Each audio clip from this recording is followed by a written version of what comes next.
especially now. Because when is our opposition? He's been fighting for us for so long.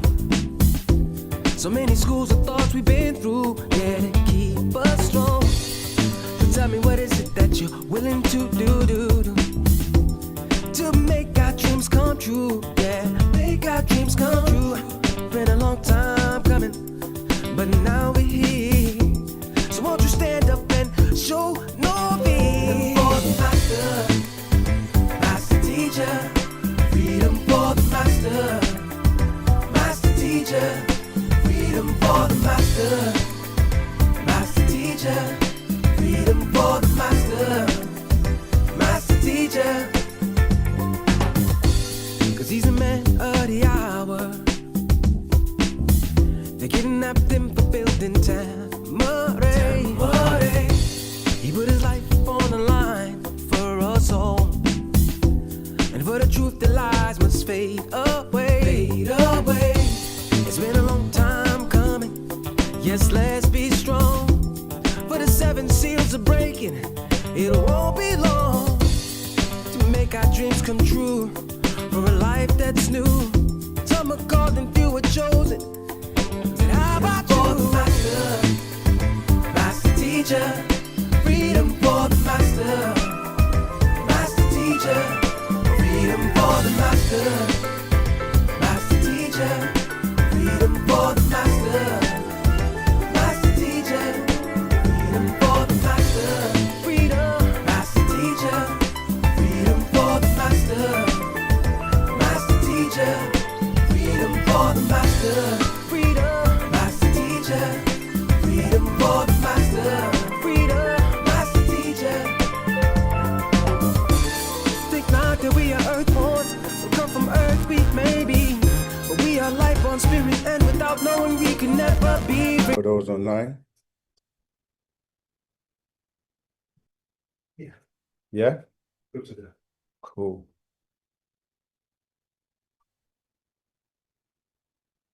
I always ask, if you're online and you want to chant along, please mute your mic because it does interfere with the latency. So that would be much appreciated.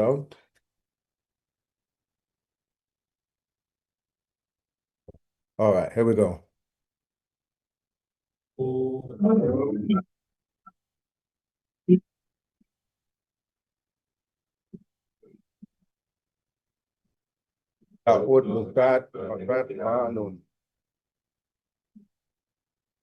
Anuki Jawef Pa Ashuk Empa Aut Kalal Ashuk Haun Jawef Neya Anuki Kasam Empa Paut Pa Paut Kaun Kasam Em Neya Anuki Wahu Ame Pa Paut Pa Paut Kaun Wahu Ame Neya Naku Kador Najor Ame Kasam Empa Paut Habub Ame Muskasum Nakuk Kador Kawan Kalal Pafaf Nakuk Arod Jawef Paut Ame Wase Ame Aradni Kawun Laye Bakowi Jawef Paut Anuki Hamed Biye Nafashni Paut Kawun Anuki Paut Kador Nakuk Kador Paut Amul Nakuk Amul Tua. Yes. Rahubat Muisa, greetings family, and welcome to another Q&A session of Wu Sabat with myself. Nababianun is our master teacher, and for all newcomers, we're going to start with just a basic introduction as to who we are. And we have our official website, worldwide website, for those who are on Zoom to see. But we're known as the United Sabians Worldwide, and the UnitedSabiansWorldwide.com is our official website. So check that. so that you can learn more about the Black Messiah, Baba Avatar Yanun, who is our master teacher, our guide, the reformer, the alien that we're going to go into talking about today. And you can learn about our culture, the different locations around the world, so that you can go to your nearest location if you would like to, you know, become a part of the family and the culture. So that's our official website. Today's title for class is, just going to share my screens. It's alien disclosure. Okay. I'm a student teacher of the master teacher, as I've said. My name is Seqen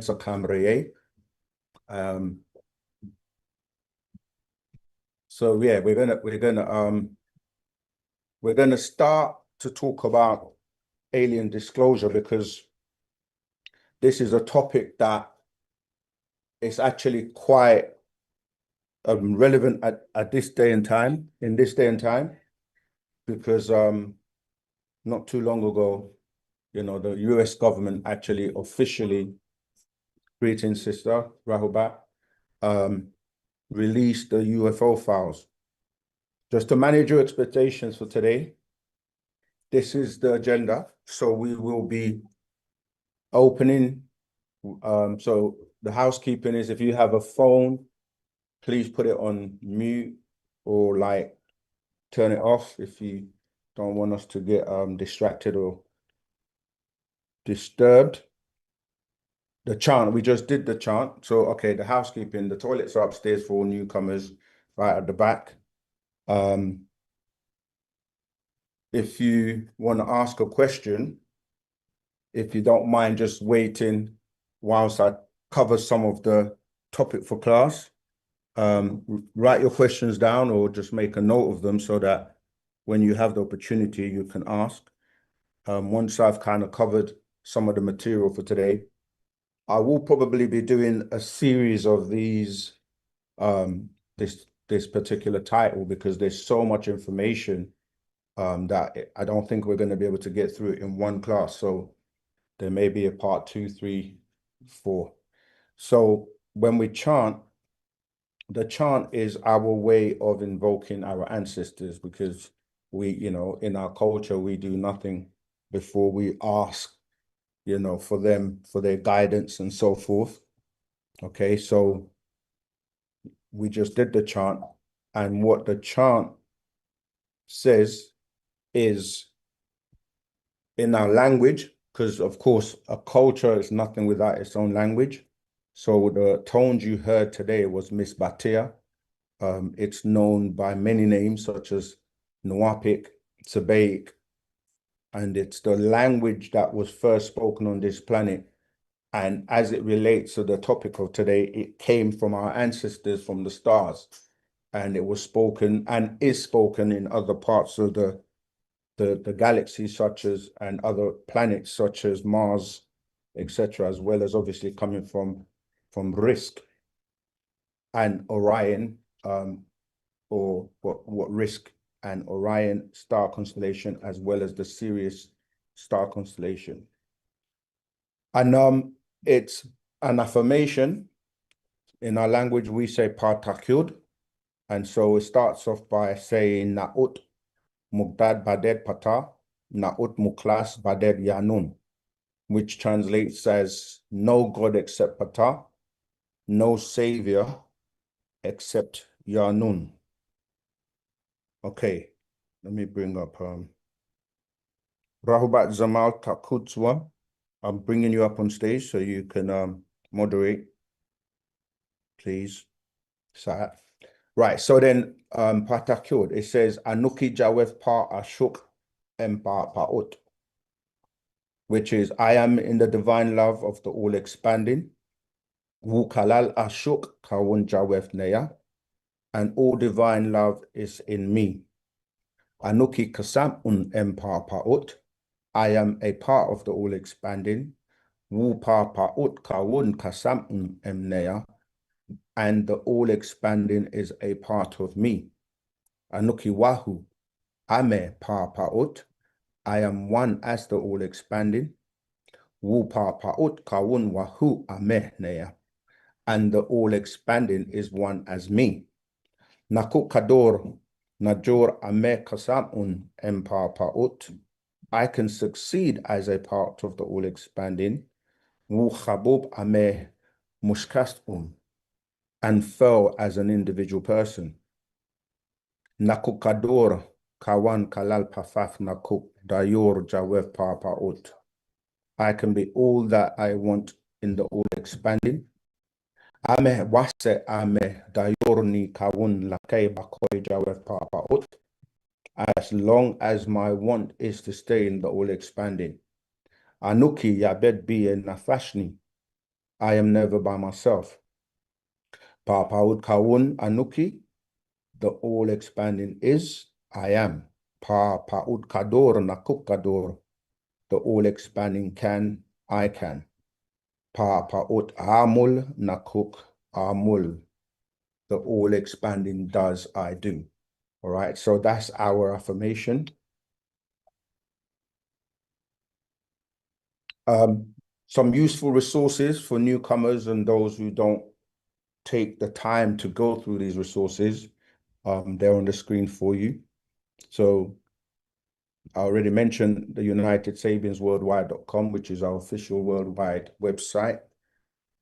We have a new site for the new outlet that we are resurrecting here in the London, UK, in Brixton. And that website is nishatbrixton.com, as well as our current website, which is nishat.co.uk.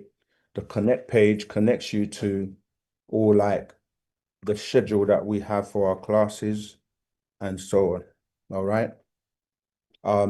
Right. So by way of an introduction, the master teacher, Panda Babyanun, he is the person you see in the posters around, and he is more than you can think. Any title you can think about in your mind, that's who he is. And we can explore that as we progress through the class today. So the title is Alien Disclosure. The President of the United States, Donald J. Trump, recently, as you can see from the slide, dropped a shocker. They say he drops UFO shocker. Aliens, can you believe it? So if you can look and see that, you can't really see it, but I'll read it. So he said, based on the tremendous interest shown, I will be directing the Secretary of War, which used to be the Department of Defense, and other relevant departments and agencies to begin the process of identifying and releasing government files related to alien and extraterrestrial life, unidentified aerial phenomena, UAP, and unidentified flying objects, UFOs. That's what was customary known before they changed it to UAP. And any and all other information connected to these highly complex but extremely interesting and important matters. And then he says, God bless America, which is quite funny. So this was before he dropped the files on May the 8th, 2026. Yeah, which is very significant for us, because that's the same day they kidnapped the master teacher, our master teacher, Partner Babyanun. And they're talking in 2026 about disclosing the fact that UFOs and UAPs exist.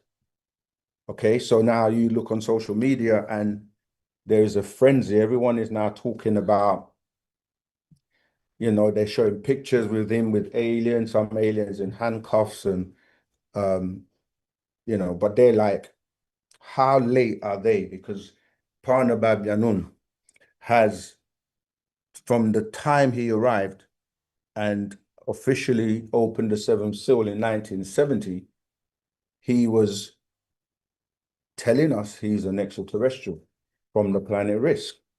And most people were ridiculing and, making fun of him saying that.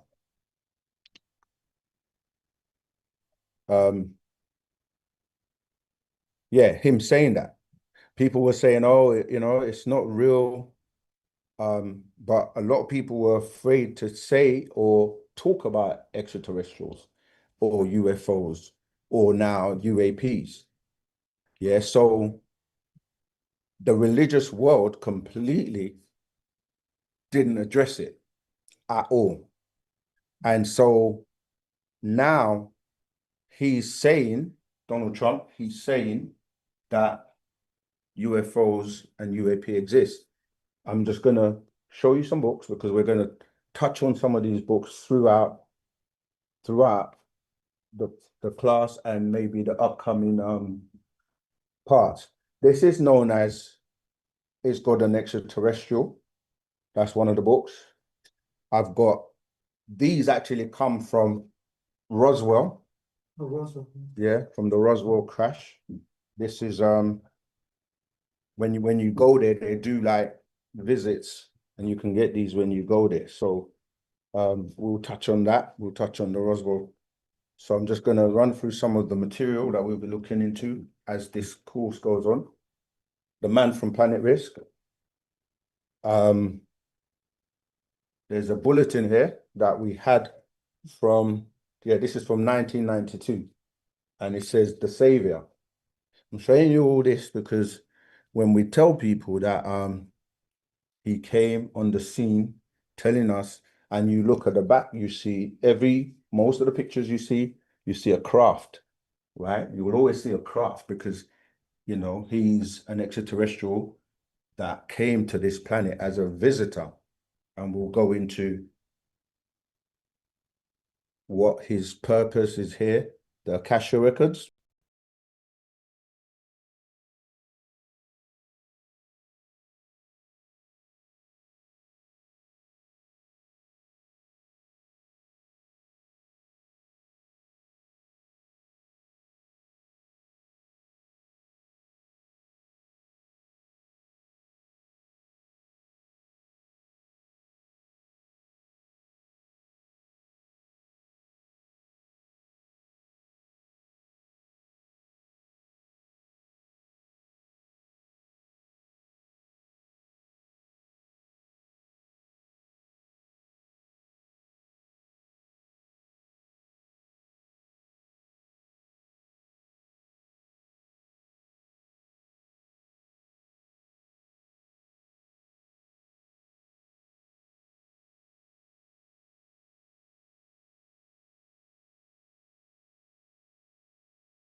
only just starting. You know, he's only released, I think, the first batch, or maybe now the second batch of what's going to be coming out, which we have known and we're going to go into and talk about throughout this workshop. And there will be an opportunity for you to ask questions on the topic, as well as any questions you have about anything that is in your mind, or that you've heard about, or you've always had questions that you can't get answered elsewhere, because we are here to answer all those questions that nobody else can answer. And by that, we were known as the Ansarullah community. So let's move on. If I could go back to my slides. Okay, so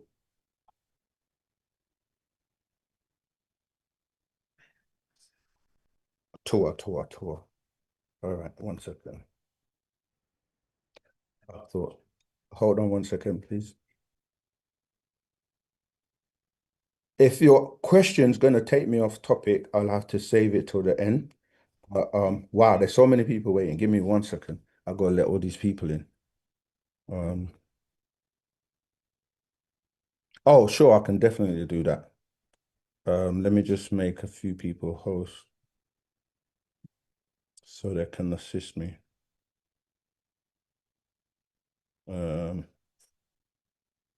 I think this call is being recorded anyway, so you'll get a chance to hear it back on YouTube.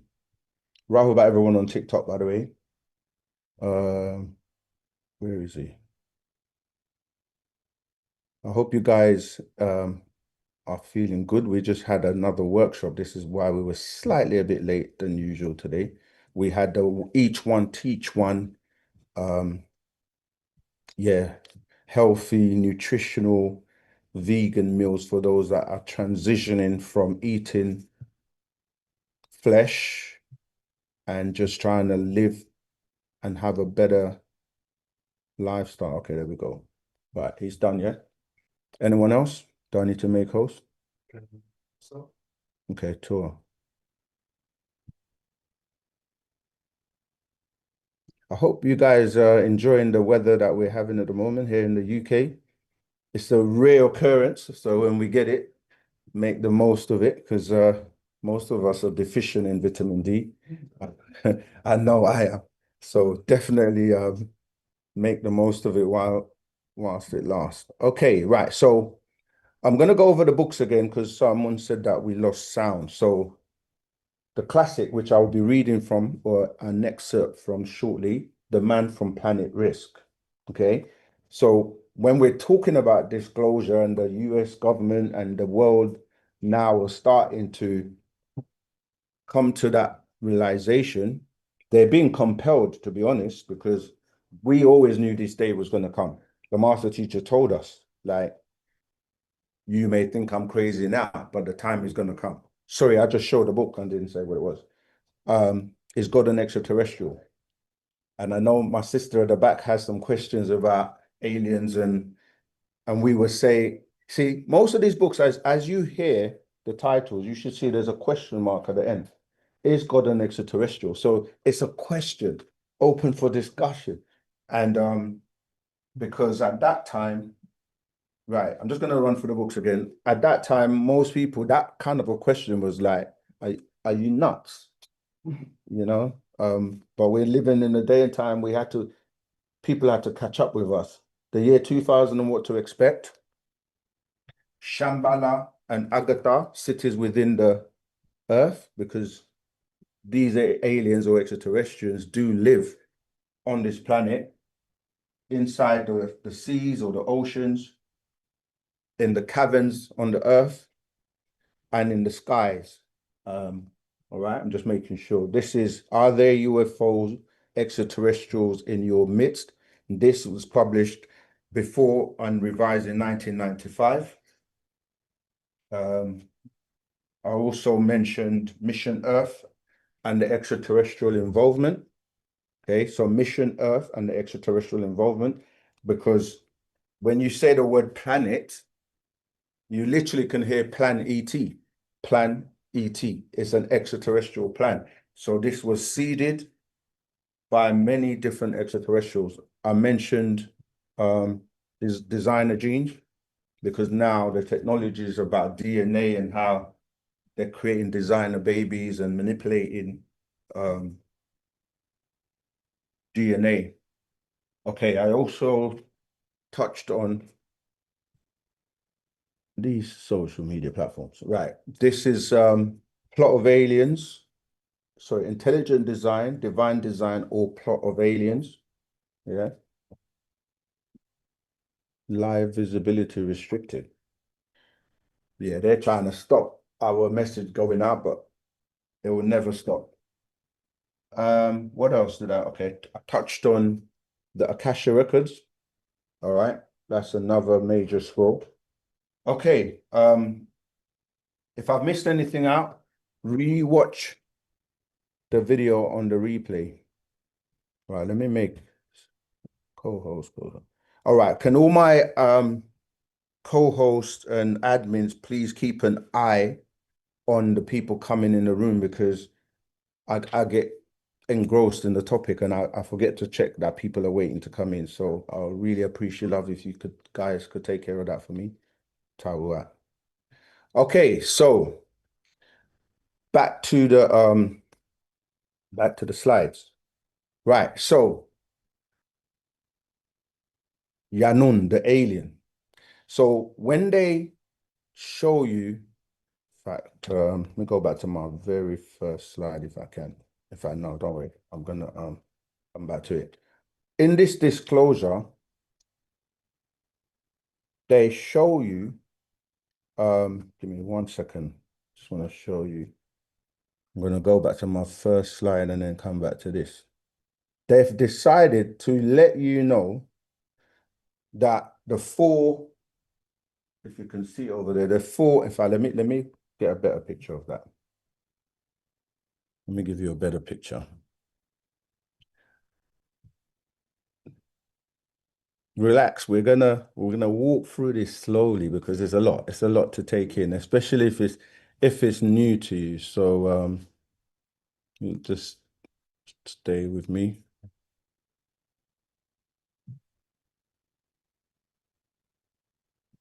I'm doing this in real time, so bear with me.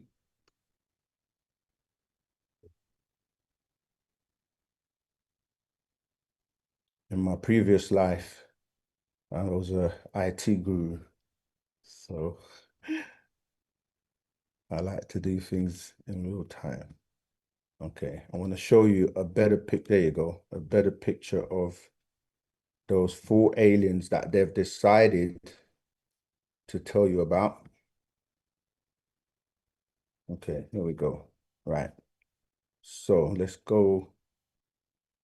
Right. So these four aliens are the ones in the report that Donald Trump has released that they've decided to tell you about. You can find throughout all the books that I've just mentioned, and that's just a snippet of the books that we have, the all these extraterrestrials that they're telling you about. They say they definitely can tell you that there are four types. The grays, which are the small ones over there in the corner, the small big eye, big head, the ones that everybody seems to see or visit. And then there are so many species of those grays anyway, because they have you can't keep an account right now of the different species or amount of extraterrestrials, because they're constantly mixing and different hybrids are being created all the time. All right. So they tell you about the grays. These are the ones that mutilate all the animals. You remember there was a time where mutilations of cows and certain crop circles and things like that were constantly being talked about. There was a famous one here in England, in Yorkshire, which, let me see, I'll show you that if it's in it's normally, it was in our books. The first time, there you go. This crop circle here known as the tetrahedron. I don't know if you guys can see that. Yeah, that one. All right. So we know what that is. So then they tell you about this Nordics. The Nordics, or the blonde hair, blue eye beings that were in contact with people like Hitler. This is where the whole kind of concept of Jesus with the blonde hair and blue eye comes from, because these Pleiadians are the ones that passed themselves off as those gods, and they were the ones that grafted the Adamites. Then you got the insectoids.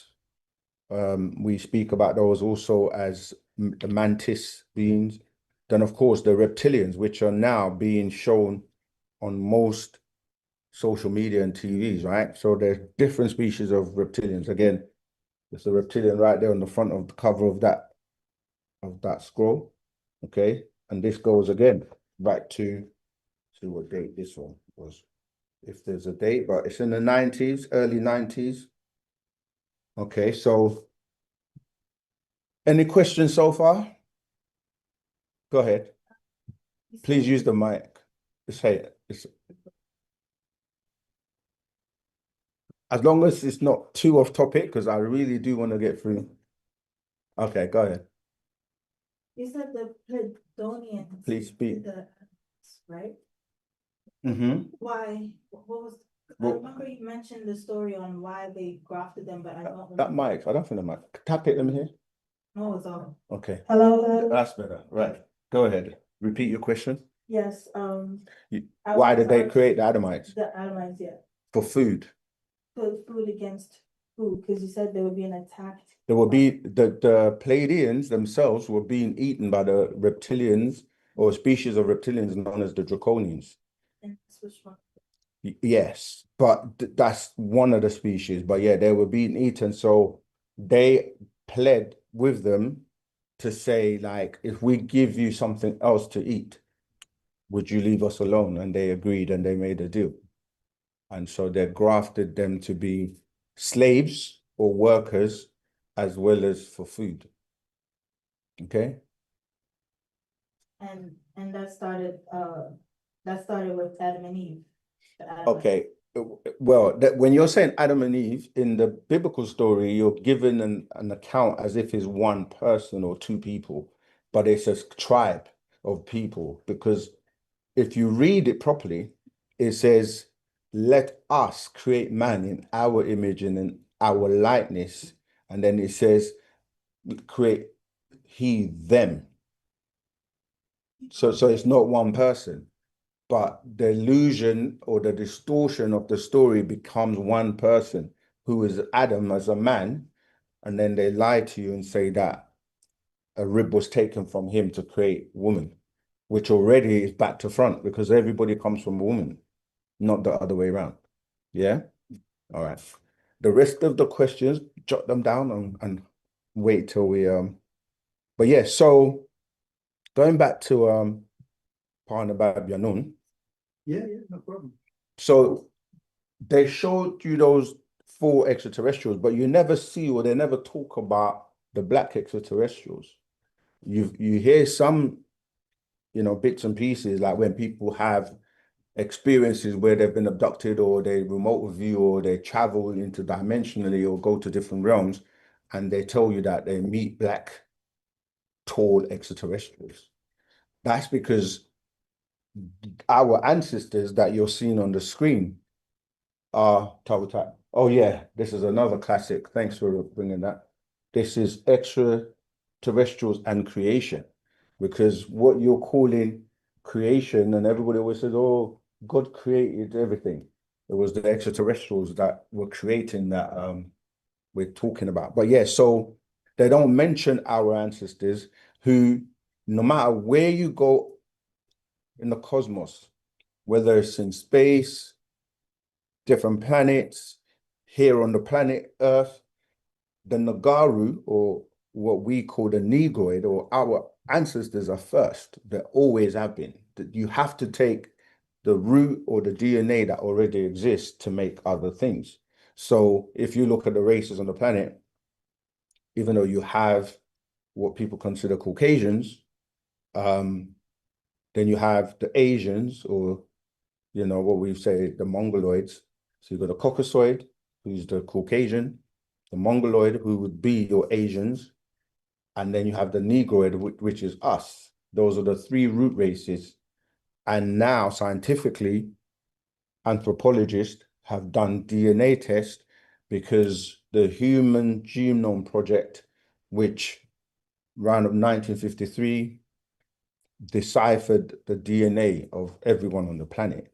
And now they can tell you and pinpoint where you're from. And that's why now people have all these websites like, with, I don't want to say the name, they send their DNA to say, oh, where am I from? And they say, you're 20% this, 50% that. But ultimately, the anthropologists are telling you that the original first found in Africa, again, in our book, yeah, Fast Track, yeah, Your Spiritual and Conscious Journey, this is a good resource to have because it's more like a reference book, which has, like what I just said, in terms of what has been found by anthropologists, because people talk about Adam and Eve as being the first people, but then the scientific world, what they do, they find and have evidence.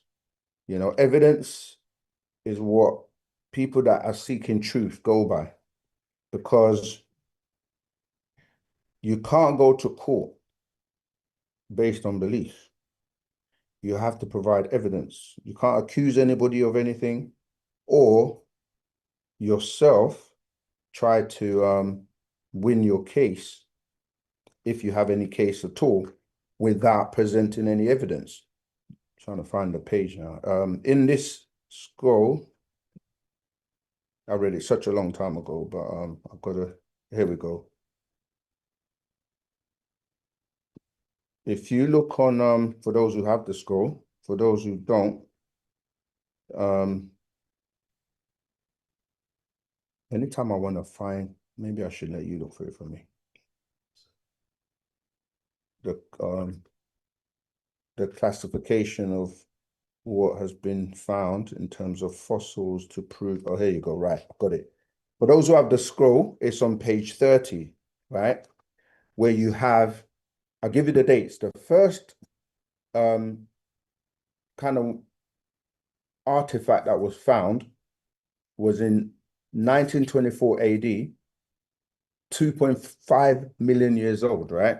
And this species is referred to as the Australopithecus africanus. Yeah, that's 2.5 million years ago, found in 1924 AD. Then the second one was 3.2 million years ago, or shall I say 3.2 million years old in 1974 AD. And that's called Australopithecus afarensis, sorry. The people that find these things tend to name them after themselves or some type of funny title. Then 4.4 million years old, that was found in 1992 AD. That's Ardi, A-R-D-I, yeah? The full title is Ardipithecus ramidus, R-A-M-I-D-U-S. Then in 1997, a 5.2 to 5.8 million years old excavation was found, and that is known as Australopithecus cadabra. That's K-A-D-A-B-B-A. I'm giving you these things because as students, you should be taking notes and writing things down so you can go and verify it and check it out for yourself, so you don't have to take our word or believe us, right?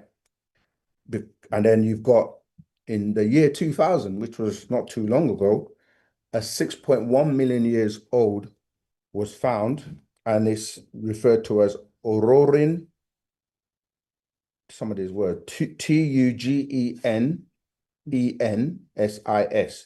So if anybody wants to volunteer to pronounce that, grab the mic, please. Or someone. Yeah, okay. Okay, I will. So this is the oldest one now, 7.1 million years old. Okay. And that was found in 2002 AD. And that's, gotta take a deep breath for this one. Sahelanthropus tekdensis. Right, I'm gonna go from the top again. I'm spell them out for you.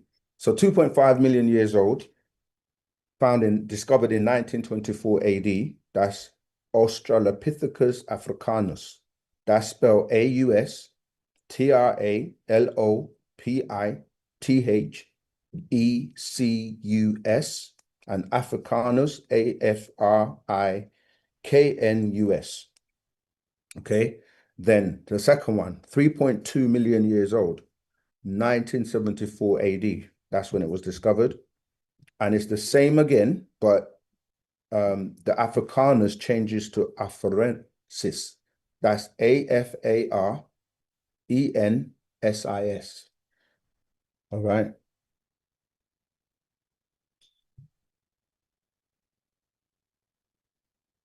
Gifting and okay, so the third one found, not found, it's 4.4 million years old. That was found in 1992 AD, and that's Ardi. You hear a lot of people talking about Ardi, ARDI, but the full name is AIDIPITHECUS.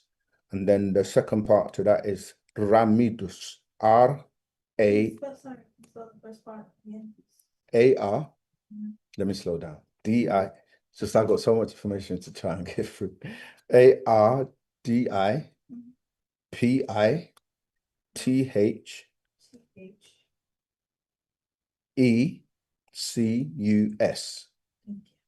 And then the second part to that is RAMIDUS. Okay. Then the next one is 5.2 to 5.8 million years old, and that was discovered in 1997 AD, and that's referred to as Australopithecus cadaver. You should have the first word already by now because I've spelled that 3 times, and the second part is KADABBA. Okay, the fifth one.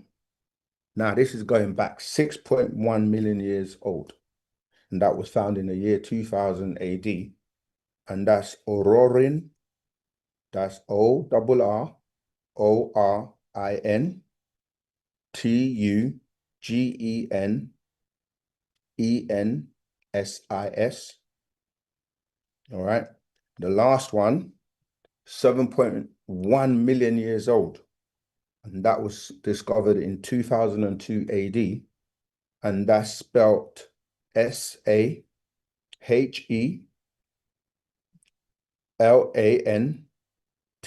Sorry. Okay. SAHELANTHROPUS.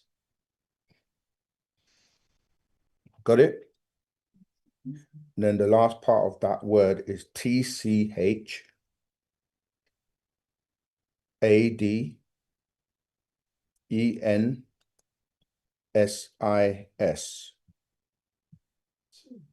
So the familiar name that you may know these by, especially the one that was found in 1974, or estimated to have lived 3.2 million years, that's Lucy. You hear the term Lucy, yeah? And then the one that I mentioned, 5.2 to 5.8 million years old, that's Ardi. You can find those two quite easily. Right, so the whole point of me mentioning that is the Bible and the stories of the Bible and the monotheistic religions, it's only 6,000 years old.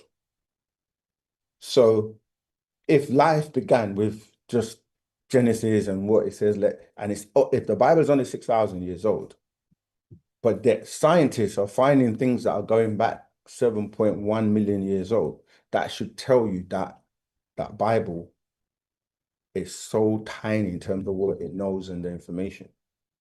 Okay. But anyway, Yanun and our ancestors are from different parts of the cosmos, and Yanun comes from a planet which is on there known as Risk.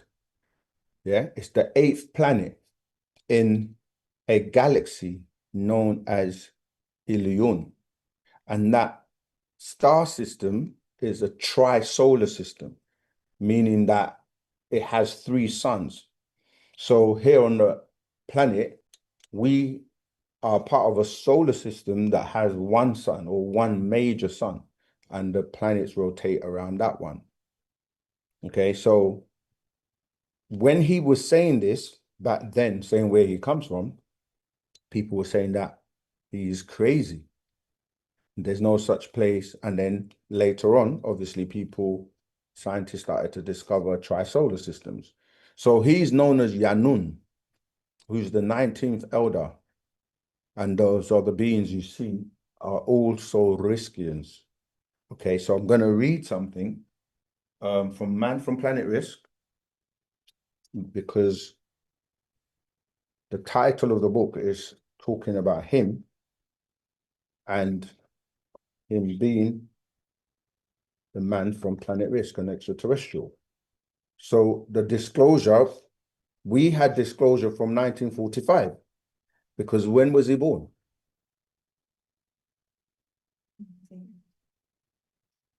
Cool. Someone's paying attention. I know this is quite a serious topic, but you got to stay with it. He's known by many titles: the man of many faces, and the man of the hour. This man from Planet Risk is such an informative scroll, because it was telling us about some of the stuff we're going to find out more about in the coming months as they start to release more and more UFO files. Okay. He was talking about cloning and all of that back then.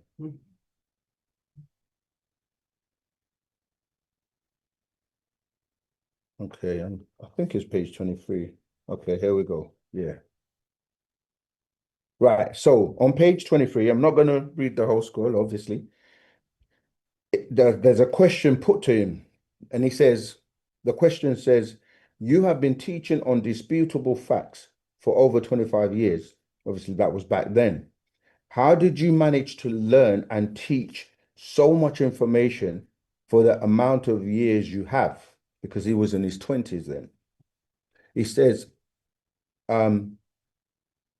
answer, I am a being from the 19th galaxy called Ilion. We have been coming to this planet before it had your life form on it. I manifest into this body to speak through this body. I am an entity, an etheric being. We watched the 3 other cycles of 18,000 years, 2 moons and 1 sun, which is part of your 24,000 year cycle, the equinox. So the 24,000 year cycle is, if you split it in the middle with like a cross, so you have 4 quarters. It's a sun cycle, moon cycle, sun cycle, moon cycle, which each one is 6,000 years.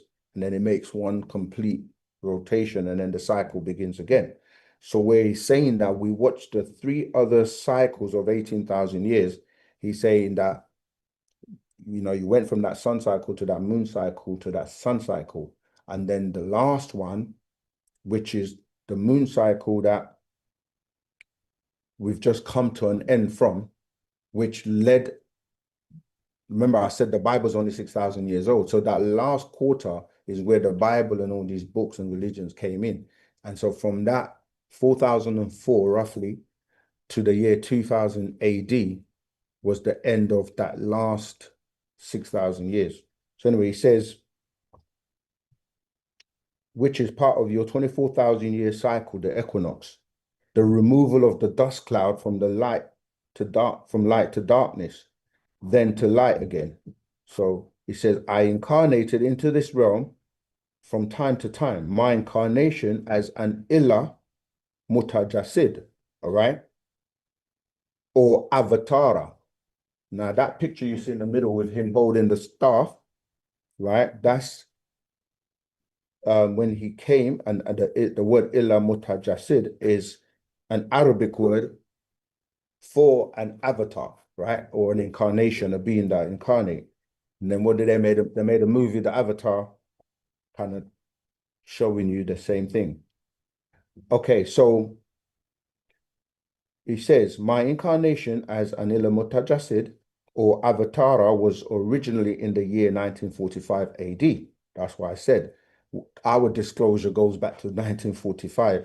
And in 2026 is when they're starting to tell you and admit that UFOs are real, extraterrestrials are real, they found bodies, and people are coming out and talking about it. All the whistleblowers, all the people that were working in the government projects and people that were working in Area 51, etc. The Roswell incident, which we're going to touch on. So it says, in order to get here, I traveled by one of the smaller passenger crafts called Sham, out of a mother plane called the Makaba or Nibiru. Then in 1970 AD, this is what I was saying when he actually started the opening of the seventh seal. He says, was my time to come in flesh to start my work of breaking the spell of sleep, also called the spell of Leviathan. And remember, again, this book is called Leviathan. They're parts 4, this thick each. And this one here, as you can see, yeah, the picture on the front is the picture of Donald Trump, a younger version of Donald Trump. Again, this book was written way, way before Donald Trump came into office. So this is to demonstrate to you the avatar, the alien Nabab Yanun. Anyway, so it says, in 1970, it was my time to come in flesh to start my work of breaking the spell of sleep also called the spell of Leviathan or Kingu, the moon spell or lunatic state of mind with the power as the sun. So when you hear the people going crazy, and the word is lunatic, the word lunar is moon, dealing with the moon cycle, okay? Lunatic state of mind with the power as the sun of righteousness. If you go back and read Malachi chapter 4, verse 2, that's referring to this new sun cycle that started in the year 2000 AD. He says, Earth astronomers thought it was a comet, which they called Bennett, that appeared on March 16, 1970 AD, 4 months before my 25th birthday. Like I said, he was in his 20s then. Birthday, June 26, 1970 AD, the opening of the seventh seal, which marked the beginning of the Aquarian age. An astrophysicist named Ricardo Ciccone sent up a satellite from Kenya in Africa in the year 1970 AD to study X-rays in the sky for 3 years, trying to map our coming. The satellite was called Uhuru, which in the African language called Swahili is freedom. Swahili is made up from 2 different languages called Bantu and Arabic. That was a language created for the slave trade that occurred in Zanzibar between the Arabs, and the scientists were well aware of our coming and called us Benet. I, Yanun, am an Anunnaki, all right? Remember that the word Anunnaki just means those who came down to key, or what you would call, and actually it's important to put things in context because we are now having to go back and revisit things we were teaching people 50 years ago. And we had to go through certain schools at the time. And the Sumerian school was one of those schools where we learned about Anunnaki. And each school we went through, we were submerged in it as if it was us. Because like today, a lot of Black people think they're in the Bible. They don't realize the story of the Bible is really nothing to do with us. It's the story of the Adamites. But at the time, he had to make you believe and feel like it was part of you, or else you wouldn't listen. Until this day now that we're trying to tell people to come out of it, that it's nothing to do with us, they fight tooth and nail to stay in it, like we did back then. When he came trying to give us wool nawat, wool sabat, we just kept asking questions about it, the Bible, Abraham and Moses and Jesus, and we just constantly was so under the spell that he had to put it away, but still intravenously feed us through religion. But anyway, let's carry on. So when you're hearing Anunnaki and things like that, you have to put it in its proper context that that was back then when we thought we were the Anunnaki. Anyway, so it says, what you call an extraterrestrial, extra, terra, astral. Look at this extra meaning in addition to, terra, of the earth, astral, of or from the stars. I am what you call an angelic being, an Elohim from the planet Risk, from the 8th planet called Risk, which has one moon, Shishki, of its own. This galaxy, the 19th galaxy called Ilion, originally referred to as heaven, known as Elysium. And now they've made a movie called Elysium. Go and watch that movie, right? In Greek, has 3 suns. One, those are the 3 suns you see on the screen, right? They're known by different names. 1, Shamash, 2, Utu, 3, Apsu. This is the names the Sumerians call them, which means a tri-solar system with 38 moons and 19 planets, each with its own number of moons. I have incarnated here in this form to act as a human being for the sole purpose of saving the children of the Elohim, at that time, Anunnaki, the Banat, which is the same word as Bennett, the chosen 144,000, just as Mary of 2,000 years ago was chosen by the Most High Anu, called an alien, which is Ali and En, and both of which are names for Anu, to breed the holy thing called Yeshua, or Jesus' real name, Tammuz, called Horus. So too, the Banat will breed the savior of this day and time if they hold firm to the rope on your planet Earth. The planet Earth is also referred to as Orb, Ard, Ardut, Ki, Terra, or even Tiwawa, and Tamtu, meaning maiden of life. However, it was originally called Tamat. I, Yanun, have come to save the children of the Elohim, now we say Natharu, from being killed as you bring your planet near to what could be its total destruction. Some of the destruction of the planet is caused by the warming up of the globe because of the excessive amounts of carbon dioxide in the atmosphere, which is helping to melt the polar caps, the polar ice caps. This is called the entropy effect, which is raising the water level all over the globe. All right, entropy is a property of matter used by scientists in connection with thermodynamics, which is the study of heat and work. So the entropy of a substance increases whenever the energy it possesses to do work decreases. For example, steam entering into a turbine has a low degree of entropy because it can do work by moving the turbine shaft. After moving the shaft, the energy of the steam has decreased, and thus its entropy has increased. All right, I'm going to stop there, but again, read the whole scroll for yourself. And what does that mean when we're talking about that entropy effect? It means that on the planet right now, if the majority of people are negative or they're creating negative energy, the vibrations from that causes the planets, because the planet is rotating around the sun, but it also has its own spin known as nutation. So it has a nutation rate, yeah? It's, you know, like when you spin a top on the table, even though it's kind of wobbling, but imagine that was also on an orbit. Anyway, so that's what Anababianun, the alien, is here. That also ties into, I'm going to read another little excerpt.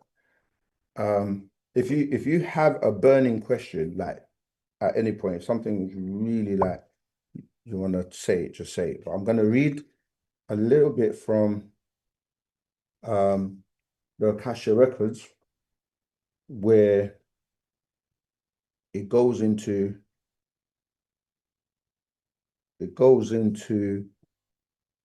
how he became aware of who he is even more as he was and this also ties into the whole Roswell, which I'm going to touch on as well. Sure, go ahead. So when it comes to Baba Yaga, right, before he came to what he was supposed to be, what did his parents have to do or go through for them to be chosen to carry that specific child? It's not so much as what they had to go through, but they picked him based on the lineage of the bloodline. Of his parents? Yeah. The book of the bloodline. There's a book called The Decision. Not The Decision. What's the book called? Proof. No.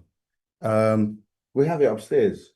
The one that has his lineage at the front. Not the proof. The guidance. Yeah, it's called a guidance. If you read that, you will see the whole bloodline because his bloodline ties all the way back to the noble family. This is why anyone who comes on the planet or comes on the scene and claims to be a savior or someone, yeah, you have to be able to trace their bloodline. And so people like, for example, Haile Selassie, who a lot of people look at and say, or they gave him that title of being the conquering lion of Judah, blah, blah, blah. But when you trace it, that's the one. When you trace the bloodline, he is not of that divine blood, as controversial as it may sound. You said noble family.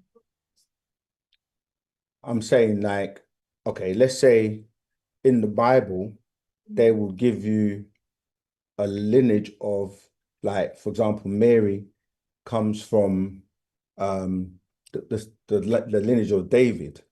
Yeah. Yeah, it's right there. Let's grab it.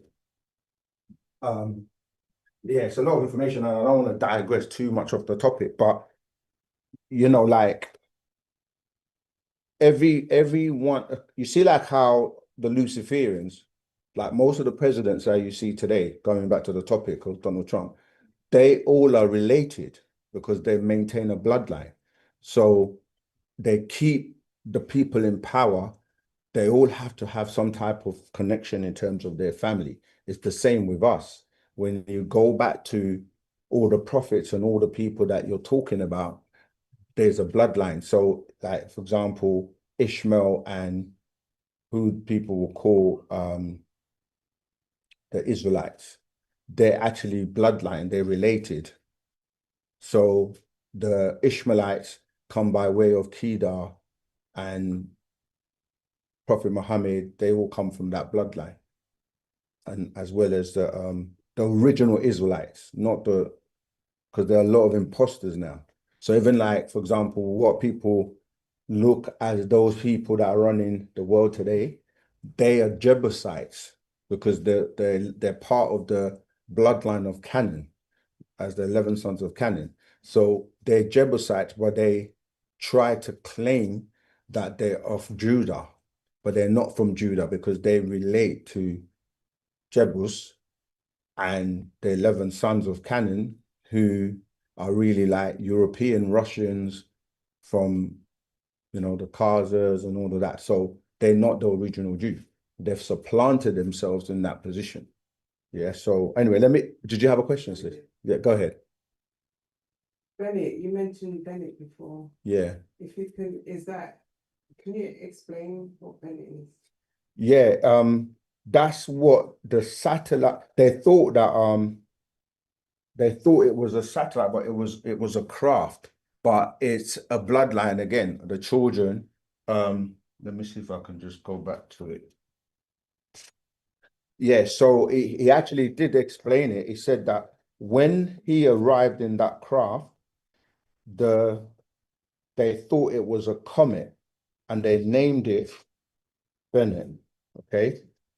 So, but then he also went on to say that that word, so it's spelled Bennett, Yeah. right?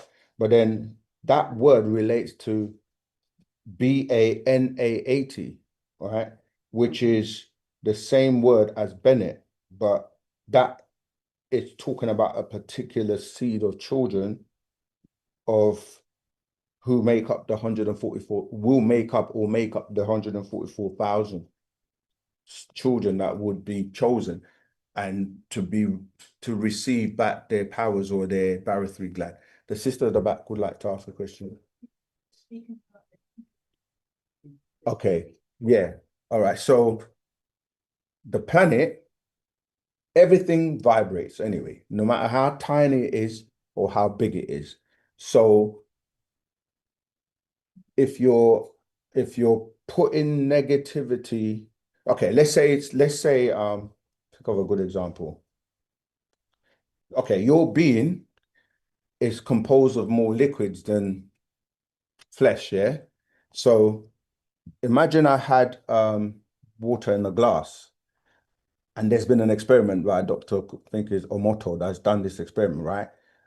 The frequency and the energy that you subject that glass of water to will make that water change its form, right? And it's about the vibration and the frequencies. So if you think about the planet and it wobbles, and that's because of the energy on the planet. You have a lot of negative energy and you have a lot of positive energy.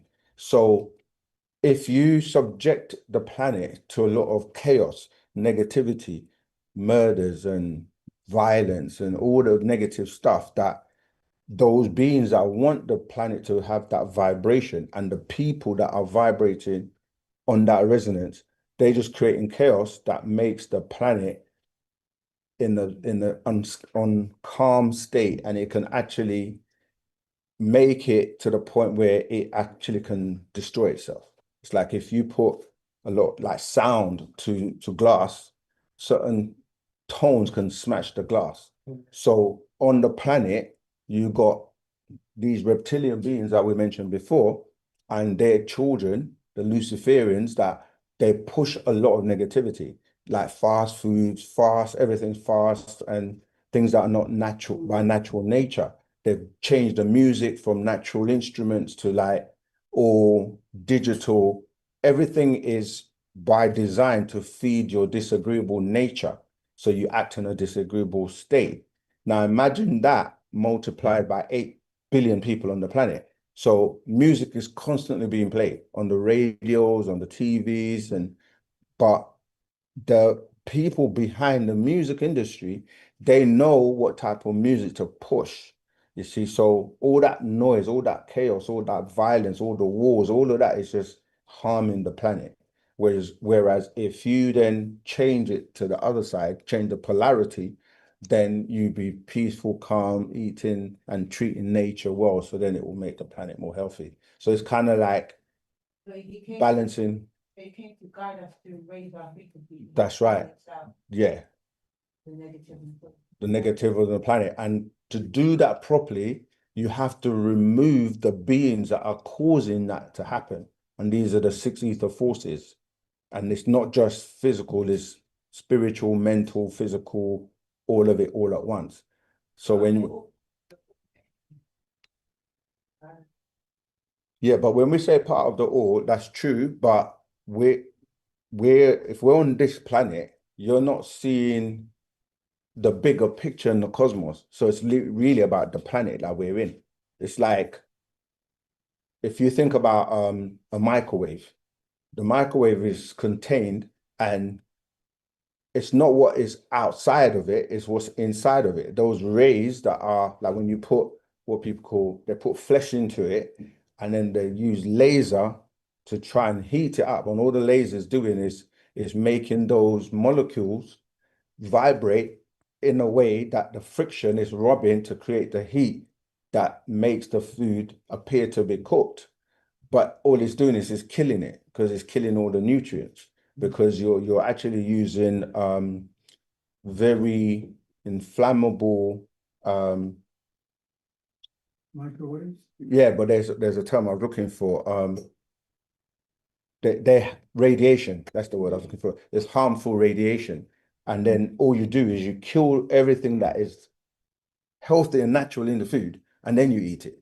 You see, so it's like, Crazy. yeah, and these are the types of things where they will make it popular because everyone's thinking, quick, let me just heat the food quick. But before you would take your time and use, gas heat or do you know what I mean? You do it with love and care and everything. Now it's like drive-through. Everyone's just in a hurry. And because you're constantly in a hurry, they call that the rat race because everyone's running around like headless chickens. You're not even stopping to think why you're doing most of the things you're doing because the spell of Kingu is designed to have you in a lunatic mind state because you're not really relaxed. If you go back home to like Jamaica or go to Africa or go to the deep south in America where there's a lot of sun, you see everyone, even now, when we have the sun, you see the mood changes. People are generally more vibrant, more happy, more calm. And except for those who can't take the sun, because we're now in that time where the sun, as we read, the sun of righteousness is here to heal those beings, children of the sun, or the Melaninite children, which is again another scroll. I don't think I have it here, but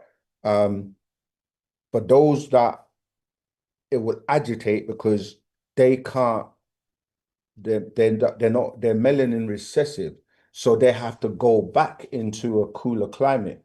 Like the word Caucasian comes from the Caucasus Mountain, because that's where they had to go with Canaan, who's their father really, to not be burnt and get skin cancer from the sun. And this is what is going on right now because with what they call the sun cycle coming in, they've been building a lot of malls and indoors, like your Westfields and all these big shopping centers where the climate's controlled. And eventually, when the sun does get hotter, it's going to become unbearable for some people.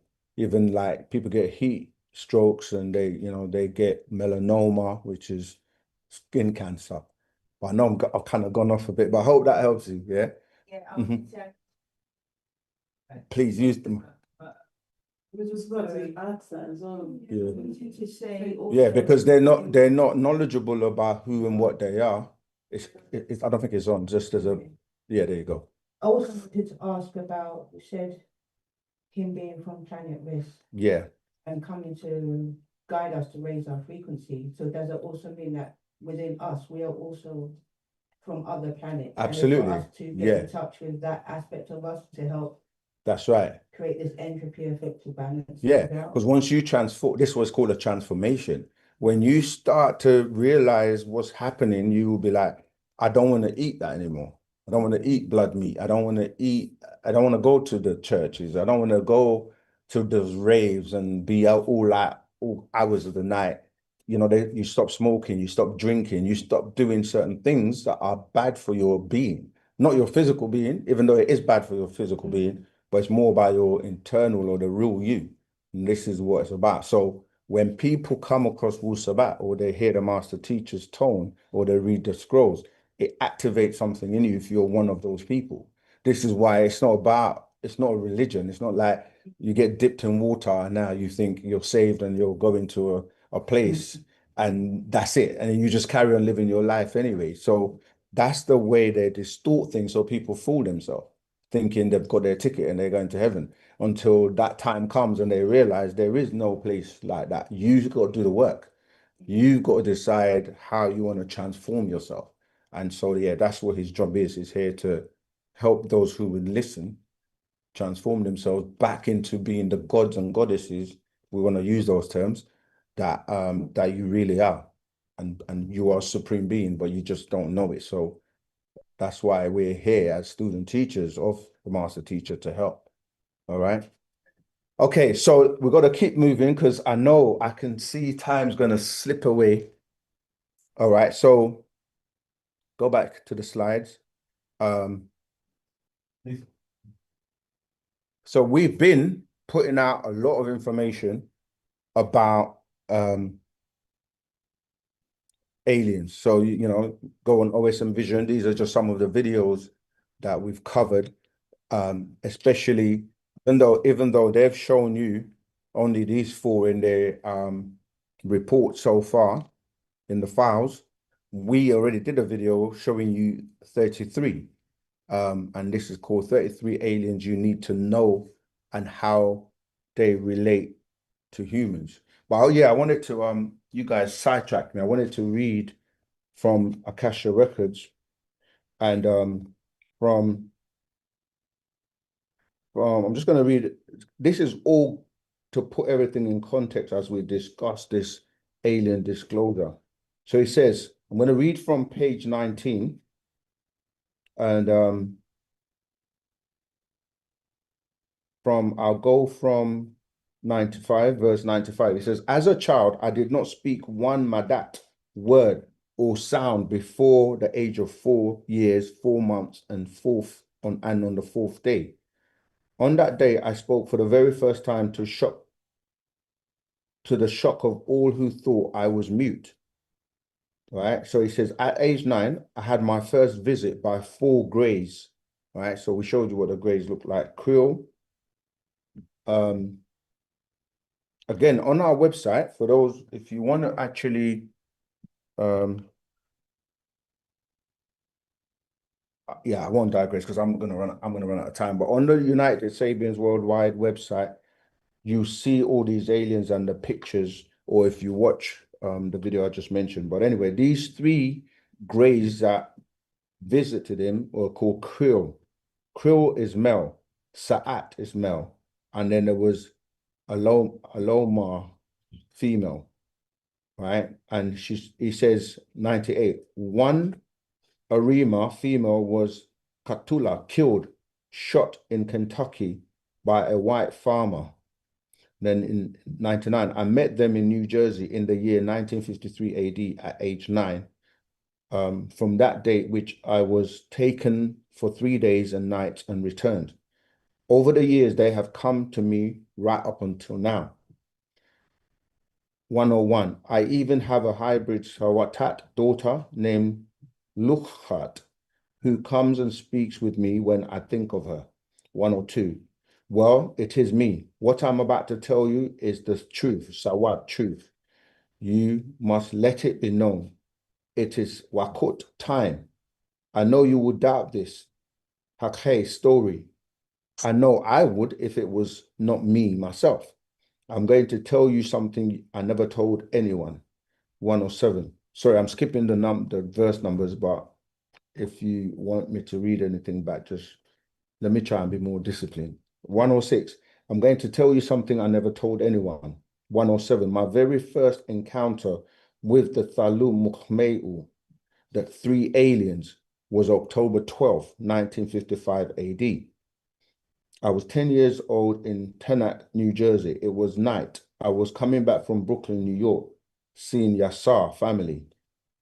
If you remember in 2024, when they were telling you about all these orbs that were being seen by different people, they first saw them in New Jersey, I'm sorry, Teaneck, New Jersey. And then later on, when a lot of people were starting to wake up to the fact of the extraterrestrials or the aliens, they started sending up drones to confuse everyone and say, oh, they're just drones. But that's one of the, I want to go into that, one of the programs that they utilize to do the cover up, because they actually have a whole system where they try to discredit or hide information about ETs.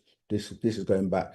And even if you read the Roswell incident, most of the activity of UFOs started around 1945 when he was born.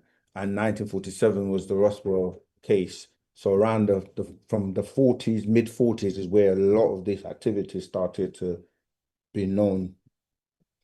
Right, I'm gonna skip, but there's a bit I want to read where he talks about how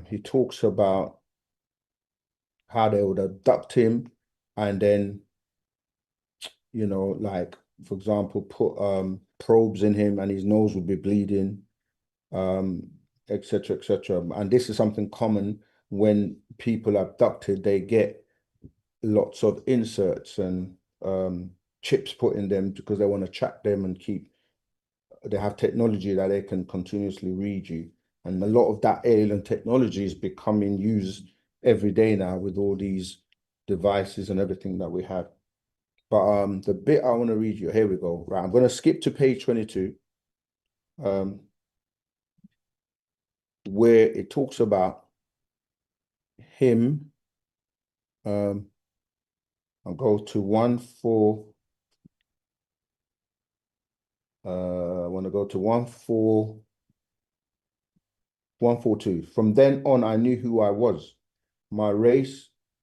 So he explains how they basically, okay, let me jump back because I'm just trying to make the most of the time. But let me go from 137. He said, in time, they took me. I was around 15 in 1960 AD. They saw I was doing bad things as a teenager. So they took me on the craft up and into a real big craft. I mean, really big.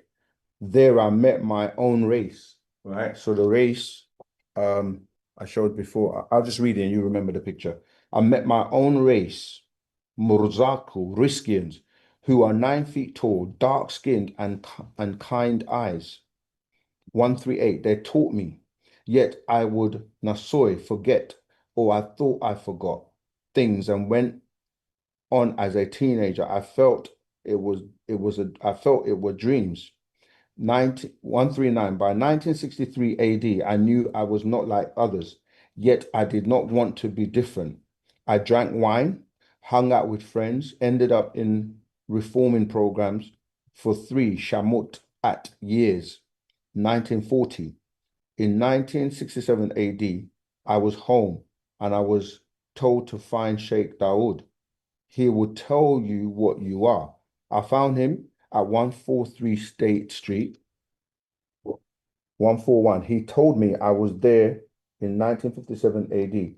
Show me my paperwork and said, Brother Omar brought you here. 142. From then on, I knew who I was. My Salah race will come. 143. I was told your Ranan name is Yanun. This is your sister Zatra and brother Kuwitani. For 144, I was taken to our planet, Marzak, Risk, in Ma'alan, Ilium. I saw so much, and they downloaded 76 trillion years of their time into my mind. I knew things, you know, like the Matrix, download me. You know Kung Fu? Yeah. So they downloaded 76 trillion years of info into him. And 145, one night I was walked home from work in Brooklyn. I stopped by my sister's apartment, Waki, Yaya, and Big Guitar. They were there. When I left on my way from subway, a tall Mukwan being came up beside me. 147. He was not touching the ground, dressed in all Khamim black with a black beard. 148. He told me he was Al-Qadir and that he will Ba'a soul into mine, that I will become a teacher of many. 149. He spoke Arabic, and at that time I did not know Al-Qadir and Melchizedek were one and the same. 150. He's also called Galzu in Sumeria and the Hutui in Mahmat, Egypt. In time, he made it all clear. He said, 151, he said, you will have many visitors over time. And when you think to know a thing, it will come to you. Just speak it. He will speak by way of you. Your life will be hard. Stay with it no matter what. 152. This is my story. I have so much more I can add, yet they are speaking in my head now, saying that is enough for now. 153. I'm starting to feel tired, feel so tired, so very tired. I will lay down now. 154. I'm up. I fell out right here by the way of the earthlings killed Sa'at in Australia and the other two in America in 2015 AD. 155. I'm really blessed to be used in this way most of my life. 156. I am the Ancient of Days. 157. I have seen Tapalat, worlds born and worlds die. Mikhabat, planets born and planets die. These eyes have seen so very much. This Akar mind knows so very much. 159. I did ask them why they landed in Kentucky. They said it being used for thousands of years, Shamut years. 160. The mountains and coverings are so great and the clouds over the forest are good. They said many Munjamu, star people, come and go from there and other places. They were from beneath Orion's belt. Okay, I mean, I can go on and on, but he goes on to explain that Mount Shasta, which again, a lot of, when you start watching the age of disclosure, okay, they go there and people go there because they know it's highly active in terms of extraterrestrial beings. Okay, so then it goes on to talk about how they put the me stone when he went to one of these meetings in Mount Shasta. But I need to move on. There's so much. Like I said, I'm probably gonna, because it is a lot to take in. I'm gonna probably have to do several parts of this. So the alien disclosure, you can just search on Google now. The USA and the American government have disclosed a lot now. For years, they were hiding and denying it. Let me just jump to, okay, so this movie is called The Age of Disclosure. It's a documentary. You have to see it because it talks about the journey of how they went about to start. We know that our ancestors are compelling them because the Galactic Federation, in order for this planet to evolve and for us to start to be a part of the galactic community, because with every planet, you get to a point where you evolve to a point where you have to start to be bigger than where you're at, just stuck in the planet, knowing that there's a vast cosmos out there. So these extraterrestrials, these beings from other galaxies, they've been preparing us and preparing people to embrace that, because for the last 6,000 years, people have been under the spell of religion and just thinking we're the only life form on this planet in such a vast cosmos. So they've been given technologies and visiting certain people in high-powered positions like presidents and so on and so forth. So this movie documentary actually goes through the process of how they've got to the point where now these UFO files are being disclosed. Please use the mic.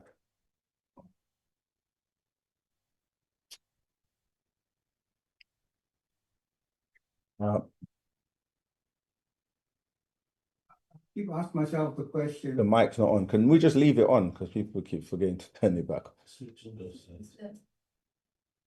Let's just leave it on. Okay.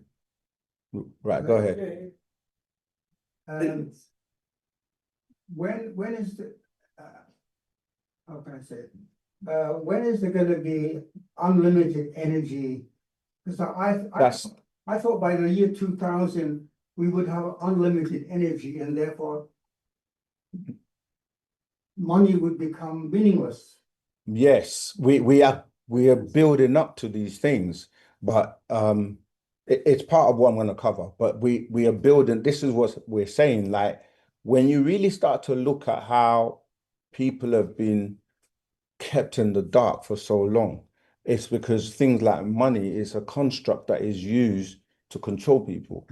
Because you have to You have to pay for free energy. You have to pay for things that you're not really supposed to pay for, because it's all about the people that have been running the planet.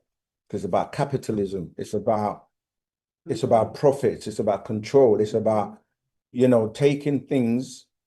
Because what happened, I'm going to go into, like I said, this is a big subject. Yeah.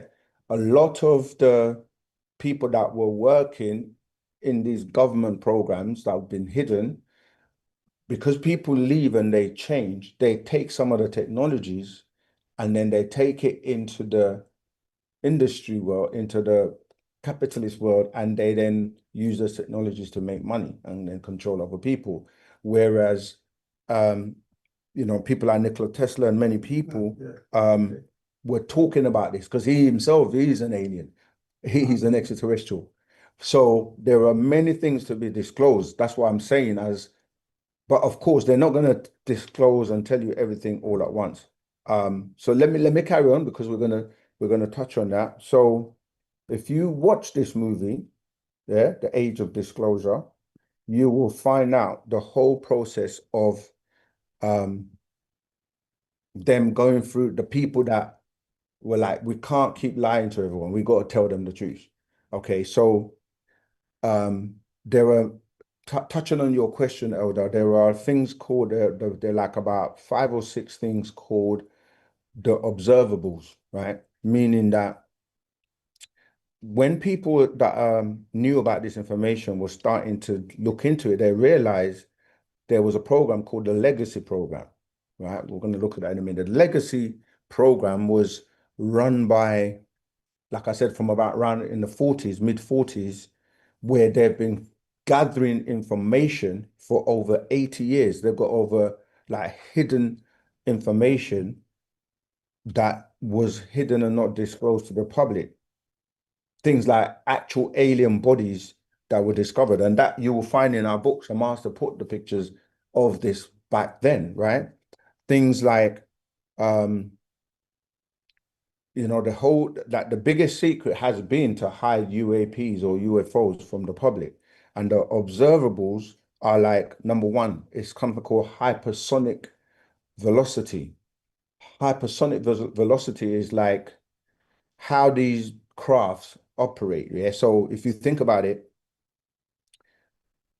the fastest craft they have on the planet right now would travel like, let's say, some of these jets. What was that? Yeah.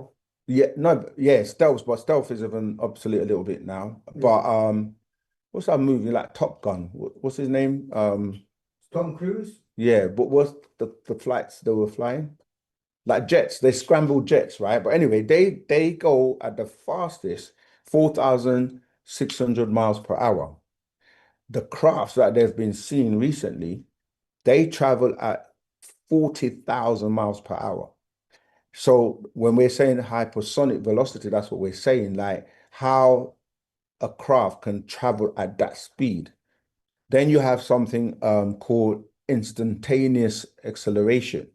When you watch these crafts, like they're watching them and they will just go and just go. Like that type of acceleration instantly, there is no craft human made on the planet that can do that.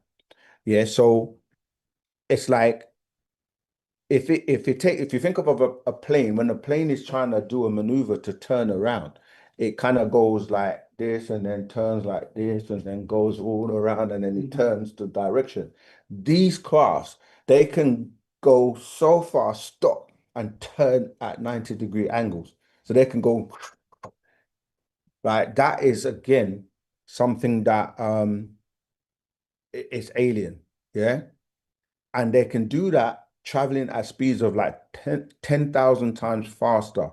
Now, if you think about that, your body is held together by your atoms and the nutational rate that your different components are held at. So you got your physical body, you got your spiritual body, you got your plasmatic body. I need to slow down. I've got so much information. I think sometimes if I'm going too fast, please do let me know. But the G force will pull you apart if you traveled at like those speeds, you see. So even when you travel on the plane, a lot of people get what they call jet lag. And even in the plane, what it is an atmosphere has been created inside. So even though the plane is traveling really fast, when you're inside the plane, it feels like yeah, exactly. So these crafts have environments, and we're going to get into the technologies as well, because they use warp speed and they use something called a bubble, and it's all based on contraction and expansion and how they manipulate time, matter, and space. Okay, so that's number two. Then you have number three, which is low observability, which literally means like these crafts can go from traveling in the air and go into water and come out, and when they go into the water, it doesn't affect the signatures of the water. It does, like if you threw something in the water, you get some kind of ripple or yeah, it doesn't happen. And their crafts have been shown to go into water, come from the air, go into water, come back out, and there's no change to the signatures of the atmosphere. Okay, so there's no like exhaust pipe. If you look at combustion engines and stuff like that, there will be like, you see the chemtrails all the time, you see an exhaust pipe will leave smoke, so they don't have any of that. Then I mentioned already the transmedium, which transmedium travel, where they can go through walls, they can go through any type of material, and it won't change or affect that matter. Then of course, anti-gravity. They defy the natural laws of Earth's gravity without any repulsion, and it doesn't affect the wind, nothing. Like they could be in a volcano and they can be still or stationary. And then the last thing is the biological effects that happen to people who are abducted or that are close in that proximity to these technologies or these crafts, because they're using so much technology that your physical body may not. It's just like if you were like near a rocket launching, the amount of radiation and energy that will affect you if you're very close to it. It's the same when people get abducted. So anyway, the movie Disclosure goes through how a task force was set up, and in order to tell the people, that tell humanity, they had to think about what impact is going to have, like you're just saying, economics, because that's the first thing they worry about. Like, if people know what's really going on, are they going to start wilding out? Are they going to not, like, if there's no accountability or you're not afraid of this God or someone that's going to punish you, how will people behave or act? Because for years they've been told you've got to behave and be like this so that you can go to hell or heaven if you misbehave, right? So they had to test and see, with certain things, it's called social experiments. Like, let's stop people going out for a while and see what they'll do. And people went crazy over toilet paper. Like, people were fighting for basic things. So it has taken time. So the task force basically forced the government or Congress to put out a UFO report, and some of them are unclassified now. Some are still classified, so it's time. They have to give it to you in stages. But they definitely admit that they don't know about certain things. They don't know about what's going on. But the master teacher has been here saying, I'm an extraterrestrial and I know. But because of the color of his skin, his freckles are too close together. And they don't want to receive it. And unfortunately, everything he has been saying since he's been here has come to pass. And it's still coming. There's more coming. Go ahead, sis. I know there's some people online. I know time's going. I'm gonna open it up for questions soon. Why don't they come here down and explain it themselves, like show that they are, because we don't see God and we don't really see these extraterrestrials unless they. You do see God. No, say that again. You do see God. No, but based on what you guys teach, right? What do we teach? That we don't see him. We don't teach that. I just told you do see God. So how can you say we teach that you don't see him? Should I tell you how you see God? You look in the mirror every day and see God. Amen. Mm. Okay, I'm not talking about that though. I'm just Right, so you're talking about the one that doesn't exist, but it doesn't exist. right. So that's where I'm getting my question. That's where I'm trying to form my question from. The God that doesn't exist, the one in Christianity, right? He's not real. He's not even a he. Pardon? He's not even a he. But carry on. Finish your question. Right? So why don't these extraterrestrials, aliens, or whatever you want to call them, just come down and, you know, reveal themselves? They have. This is what this whole exercise. But not in a way where, okay, the main place in America is the White House. So when different like politicians from different countries Right. come to America, they go to the White House, they sit down with the president and they speak or whatever. So that's what I mean. No, what I'm saying to you is they've been here from the beginning. They've been living with us, amongst us, and some of them, yeah, have been exposing themselves, but there were agreements made with them because they were like, we have to wait till the people on the planet are ready. Yeah. So every time people saw them or someone had an encounter, right, they started to call them close encounters, like close encounters of the first kind, second kind, third kind, fourth kind, and now we're going into the fifth kind. Yeah, you have to study what the differences are, but it's like someone saw something, then it moves to not only you saw it, but you then got abducted, and then there are different levels. So when you watch the movie The Fourth Kind, that is an incident that actually took place in Alaska, Nome, Alaska, right? Which is 6 months out of the year in darkness. And they did come and they have been abducting people. And because some of these agreements were made with them, like the same thing we were saying with the Pleiadians, saying, stop eating us, we're going to give you a substitute. They've been eating humans, some of these reptilians, because that's what they like. They feed off of human as well. And so agreements were made to say, look, stay out, don't scare everyone, don't come out too soon because people are not ready for it.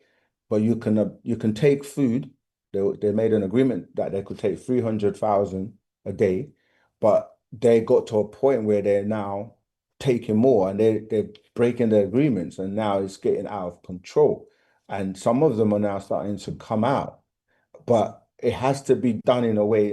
Imagine you walk down Croydon and saw a reptilian just walking down the road, like one of the ones I showed you. What do you think people would do?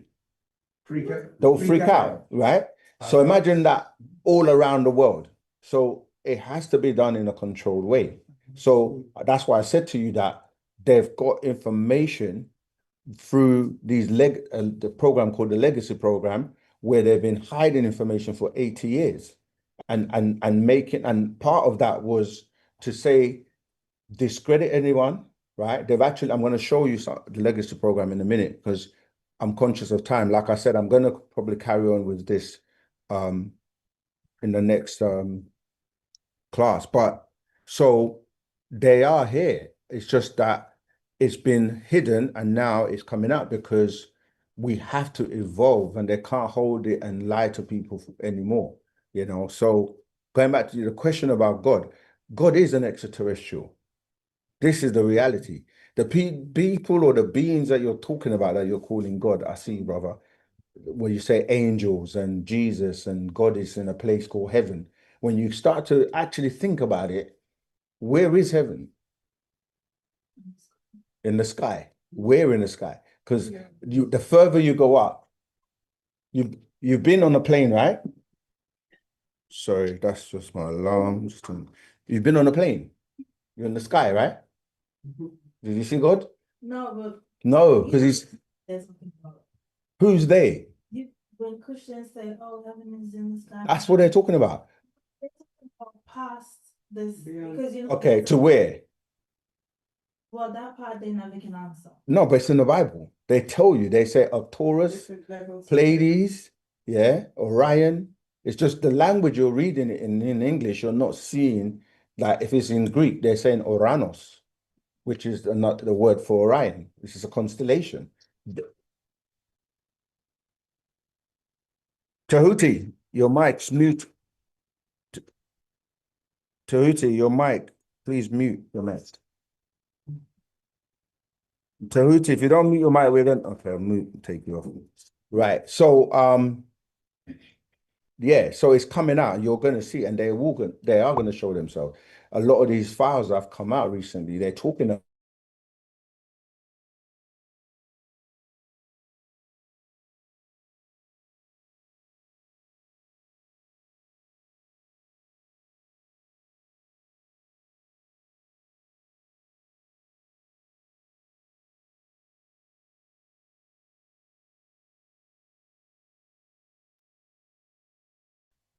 Sorry, Seqen, you've muted yourself on Zoom. okay, am I back? Yes, you are. Yeah, Thank you. so what I'm saying to you, like when the Roswell crash happened, this program was set up, and what their whole thing is to try and deny everything, admit nothing, make counter accusations, put false accusations and intimidate people, ridicule people, and just deny, say it doesn't exist. But yet they had places like Area 51 and many you have to go back to the presidents that were in power at the time, like Eisenhower and Truman. They came and visited these people. And so they started to trade with them, but it became about protect the public and protect the secrets. And you have to have security clearance and certain things to know or to even, so like you have agencies, people that would work in some of these things, Bob Lazar, and there are many people, whistleblowers now that are talking about this. So it was all about, I'm going to let you answer. It was all about, The people of power and people. no, they visit all people all around the world. Many people have had extraterrestrial experiences or, like they just don't talk about it because, they've been made to feel like they're crazy. Yeah. But what we're saying is in order for us to be able to travel interstellar, now be able to travel to different galaxies and learn about the bigger universe and the cosmos, we have to use these technologies that they have because they can travel interstellar. They use something called, as I was saying to you before, like warp bubble, where the reason they're able to do that is because they have like a bubble and their crafts are inside the bubble. And that bubble is controlled from within the craft inside of it. And the bubble is able to change and travel at speeds. And that's why it's almost like creating a completely different atmosphere that has nothing to do with the physical one. So to be able to travel interstellar, to be able to break the space-time barrier, and able to deal with like the fact that they can't, the radar doesn't pick them up, So these are all technologies, when people are taken, they talk about missing time because once you go into that atmosphere that's within, you're no longer affected or subjected to the laws of the atmosphere outside. Go ahead, Zamal. You were going to ask a question. Say if you read the first page of it's got extraterrestrial. Yeah, in fact, I had it here and I just haven't got to it. Just read that Yeah, section. it's right here. And I've still got a gazillion slides, but let's read that. I'm going to run through a few things and then I'm going to stop there and get some questions and general questions. Yeah, so the first part in the introduction, it says, is God an extraterrestrial? To what I just said to you. First, let me make it clear that we are running out of time, and I don't have the time to try and convince you that extraterrestrials are real. This was in the 90s, remember, yeah? I don't have time to convince you that your concept of God is all wrong.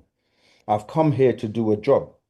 and I'm going to do it regardless because time is running out. One thing is for sure. When I told you that no one wins the race in racism, I meant it. We've got those t-shirts upstairs, by the way. What I was trying to tell you, what I was trying to tell you is it's not a black or a white thing, it's a gray thing. Meaning extraterrestrials, or what they refer to as grays, are under the control of reptilians and have come to this planet and have taken control right under your nose. Principalities in high places know this, but they're not telling you, and they're not going to tell you. It doesn't matter what color your skin is. So when you ask, I'll say, very good question. Is God an extraterrestrial? When you hear the name God, you think of some supreme being up there in the heavens or skies, far away, sitting on a throne, surrounded by a heavenly host, often called angels. This is what religions teach. You can read that in Psalms 45:6, Matthew 5:3, and the Quran 2:255. You think of God as an unquestionable, infallible ruler with power to merely wave his hands and things come into existence or are destroyed. Genesis 1:1, Mark 13:19, Quran 2:117. Sounds a lot like a superhero action figure to me. That is the kind of God that people are worshipping. In biblical times, it's Theos to the Christians, Yahweh to the Jews, and Allah to the Muslims, and God to many others. In modern times, it's extraterrestrials. Although I've been saying this for years, now that the articles are popping up all over the place, you'll begin to believe me. Extraterrestrial beings were responsible for creating humans, and most of the Bible characters that mysteriously appear and disappear were extraterrestrials as well. When you take a better look at the scriptures, and that is the Bible of the Christians and the Quran of the Mohammedans, not merely in their translated form as the King James Version of the Bible or the Yusuf Ali translation of the Quran, and look at that language, Hebrew, Arabic, and Greek, you get a much better understanding of what and who the God of these books, the Old Testament, the New Testament, and the Quran is. The God of the Muslims sits on a throne in Quran 2:255. He gets angry in the Old Testament. He sits and talks to Moses on Mount Sinai. He tells the chosen children of Israel that he is jealous. So you better not have any other gods but me. In Exodus 34:14, in the New Testament, that wonderful place up there that you will be rewarded for doing good here on earth, in biblical time was called heaven. In modern times is Orion. Thus, when you say above, the Old Testament in Aramaic Hebrew, the heaven is Shamayim, meaning up there or skies, with a plural ending. When you say the heavens in the New Testament, in the Greek, you get Oranos, meaning the heaven of the skies, or simply Orion skies. When you say heaven in the Ashuric, Syriac, Arabic of the Quran, you get Sama or Samawati. Again, you get clouds or up there. None of them can or do give you the exact place for heaven, except the Greek, the Orion constellation, which you find in Job 9:9, 38:31, and Amos 5:8. You think of God as a compassionate, all-loving father figure. In the Hebraic beliefs, he makes himself appear to those selected prophets like Noah and Abraham, and even Abraham's wife, Sarah. He comes down from heaven. You can go to Genesis 11:5. He predicts physical events such as the birth of Isaac, Genesis 17:19. He sits, Psalm 47:8. He drinks, Genesis 18, 3:1 to 18 and 7. He eats the flesh of cooked dead animals, Genesis 18:8. He told her he would return in 9 months, Genesis 18:14. He even drinks wine and eats flesh of the very creatures of who he has created. Not to mention, he even likes the smell of burning carcasses, disguised under the name sacrifice. He walks in the cool of the day. So he also has physical feelings or senses, Genesis 3:8. He talks, so he has a voice box, Deuteronomy 5:29.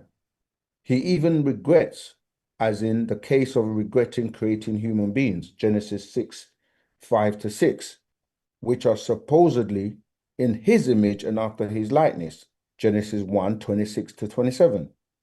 In some cases, he's even satisfied with his own creations. He changes his mind, as in the case of Abraham, when Abraham convinced Almighty God not to destroy the cities of Sodom and Gomorrah on behalf of one righteous person, Genesis 18:23-28.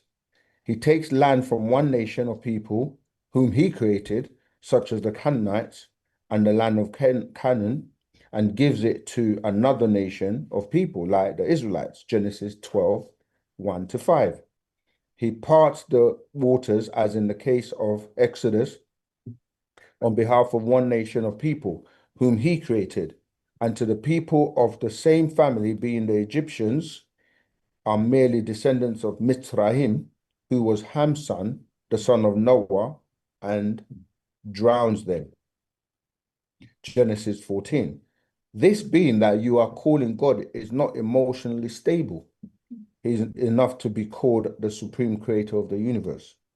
He's too easily swayed, sounds too much like a human to me than the ultimate giver and taker of life. Whether the layman knows it or not, people are no longer going for the religious rhetoric that has been passed down to them for 6,000 years. In the case of the Old Testament, 2,000 years old. In the case of the New Testament and Quran, 1,400 years in the case of the Quran. A time when people didn't know and would believe anything that was thrown at them. Now people have right knowledge and are well aware and have portable computers with online Bibles and dictionary references, where whatever is said to them can be looked up on the spot, where they can determine through the rhetoric. You may not like what I'm saying, however, you better take a look around and see what direction the world is heading in. Then ask your religious leaders to explain to you extraterrestrials and their origin. Ask them to explain to you what happens to the dreams and hopes of paradise or heaven if a comet or meteorite hits the planet Earth and wipe out all existence as we know it. Where is God in that? Okay, I'm going to stop there. And I'm telling you, as I go through these classes, because he's telling us about meteorites are going to hit in 2032. Everything he tells us in advance, you see. So, like I said, there's so much we're going to share and disclose. My battery's running out. Right, let me just play. Right, I'm going to go through a couple more slides, and then I'm going to open up for questions and answers because I know time is of the essence. So, so this is what you can do. Just search. And in that documentary movie, The Age of Disclosure, these are credible people that work in government, that are experts, they're in Congress, and they were all part of this disclosure. And you see this craft, this is one of the files. The Pentagon is got reports now, and they're showing you more and more sightings. All right. This guy here, he's one of the people that kind of got it all going because he used to work in all of the departments, like, he was in the Navy, he was a soldier, but they started this program called ARTIC, which is Advanced Aerospace Threat Identification Program, which is basically how they kind of got to this disclosure.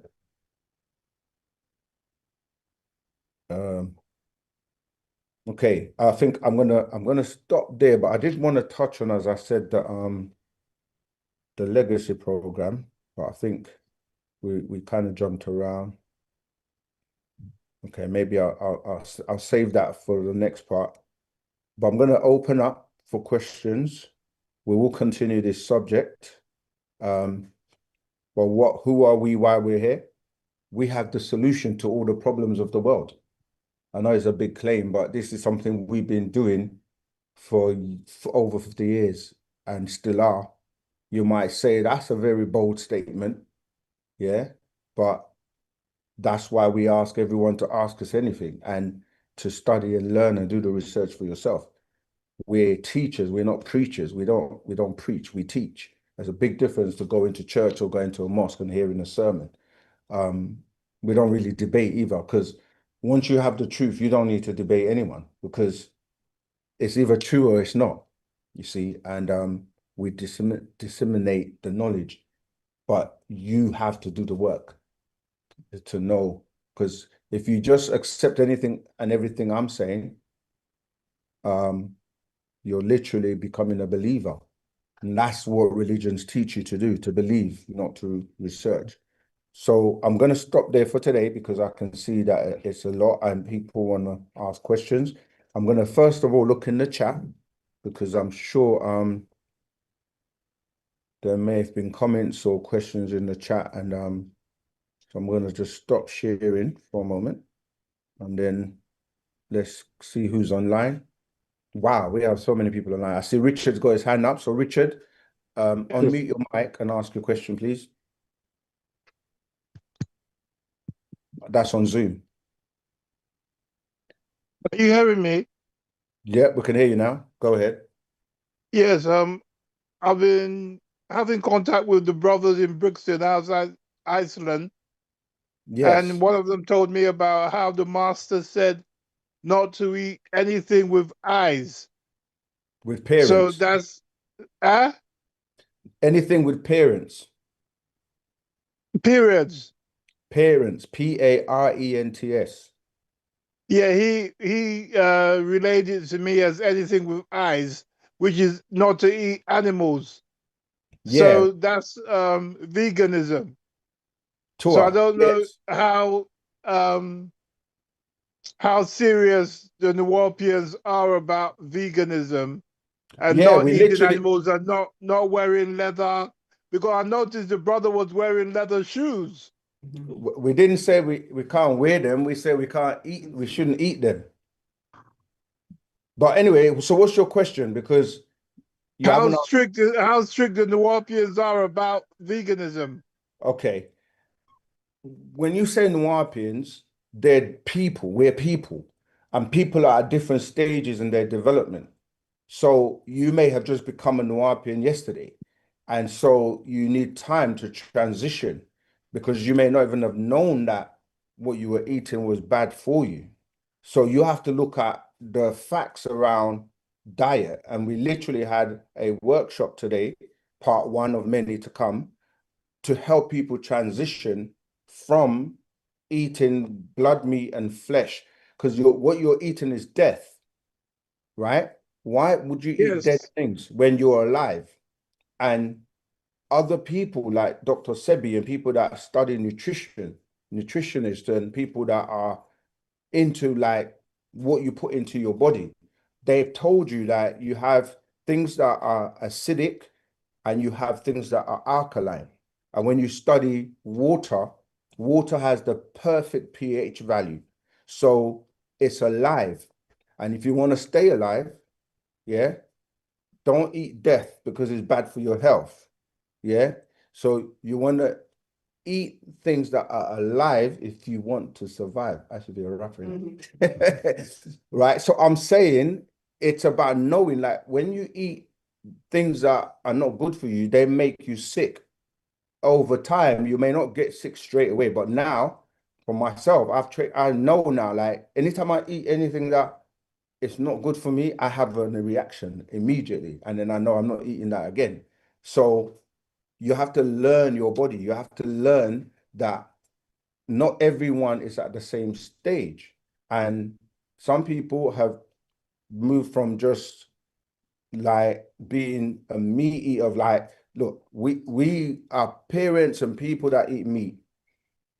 You know, assorted meat. You hear, I want fufu with assorted meat, or whatever. You look at that plate, or like, I want an oxtail. Like, why are you in the tail of an ox?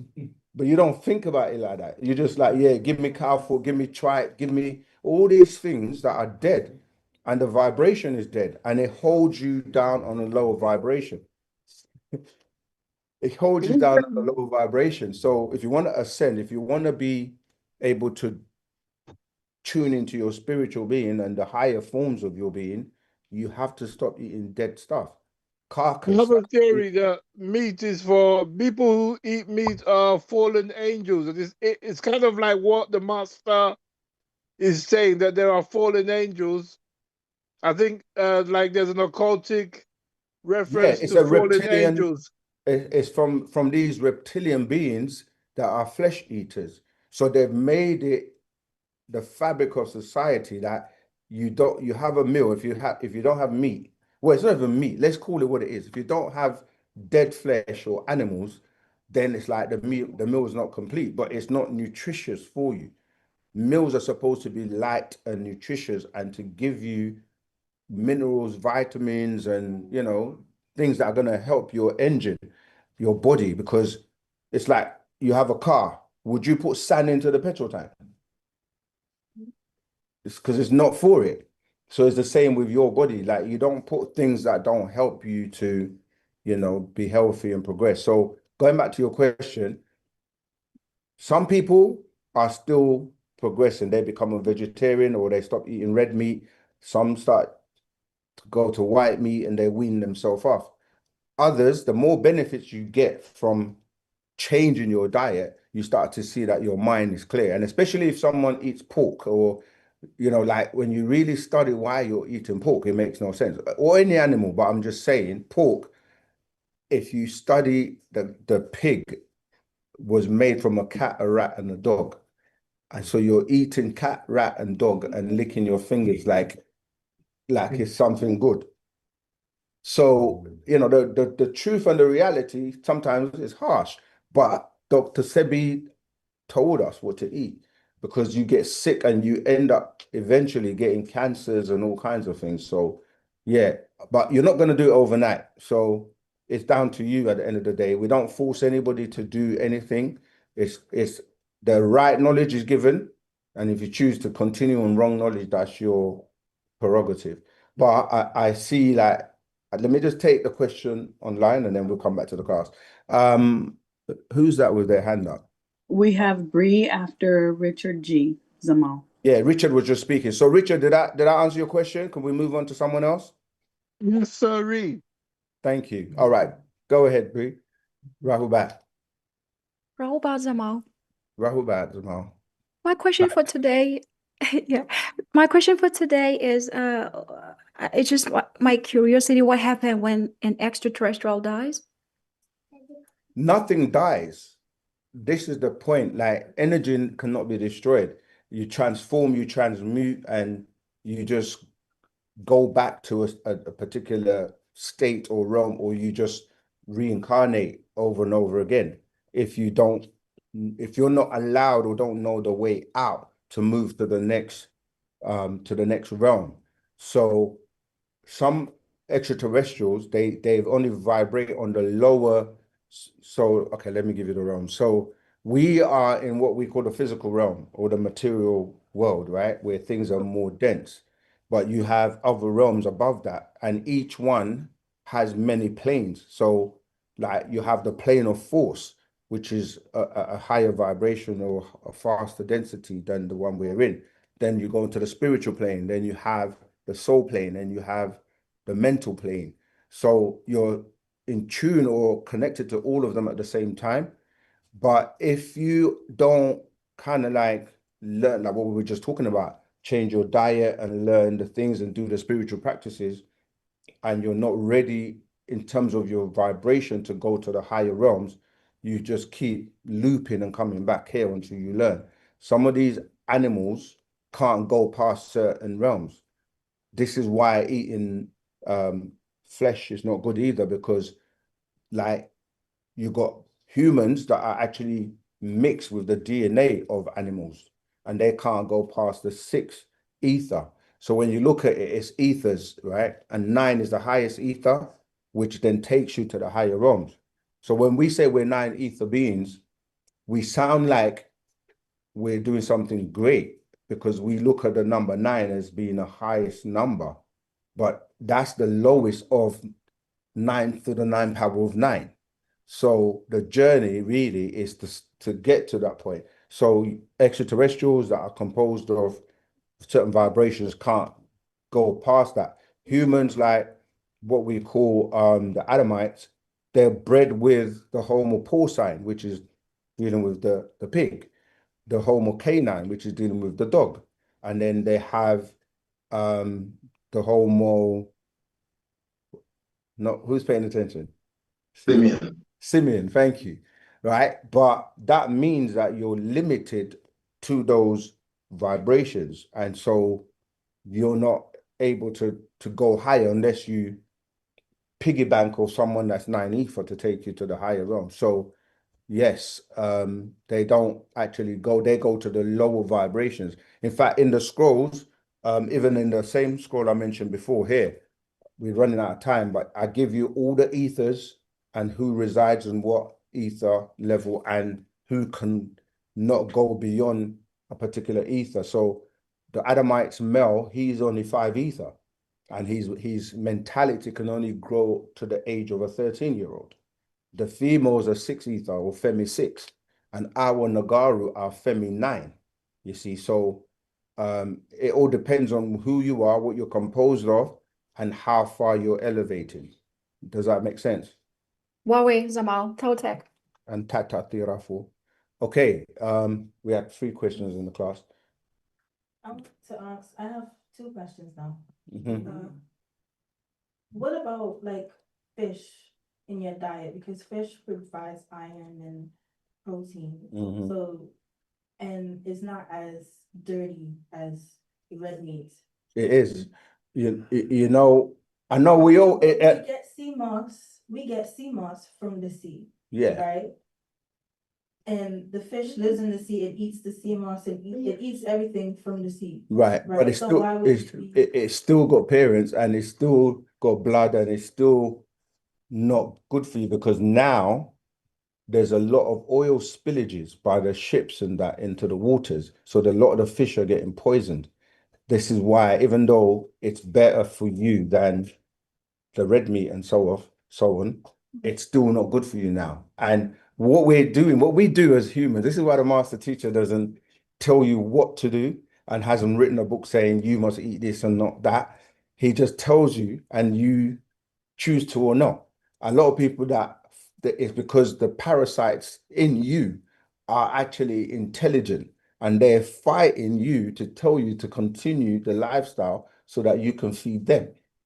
You see, so people will fight when you're telling them stop eating meat, like or fish, or stop eating things that are dead or things that are not good for you. But if you want to eat it, continue. You know, like no one's forcing you not to. Is tribes in different parts of the world who are not like they don't join in with like the outside world. They're more to themselves. Right, they eat wild animals, right? Yeah. They eat meat. So, And I'm saying there's no one to educate them. There is, we are.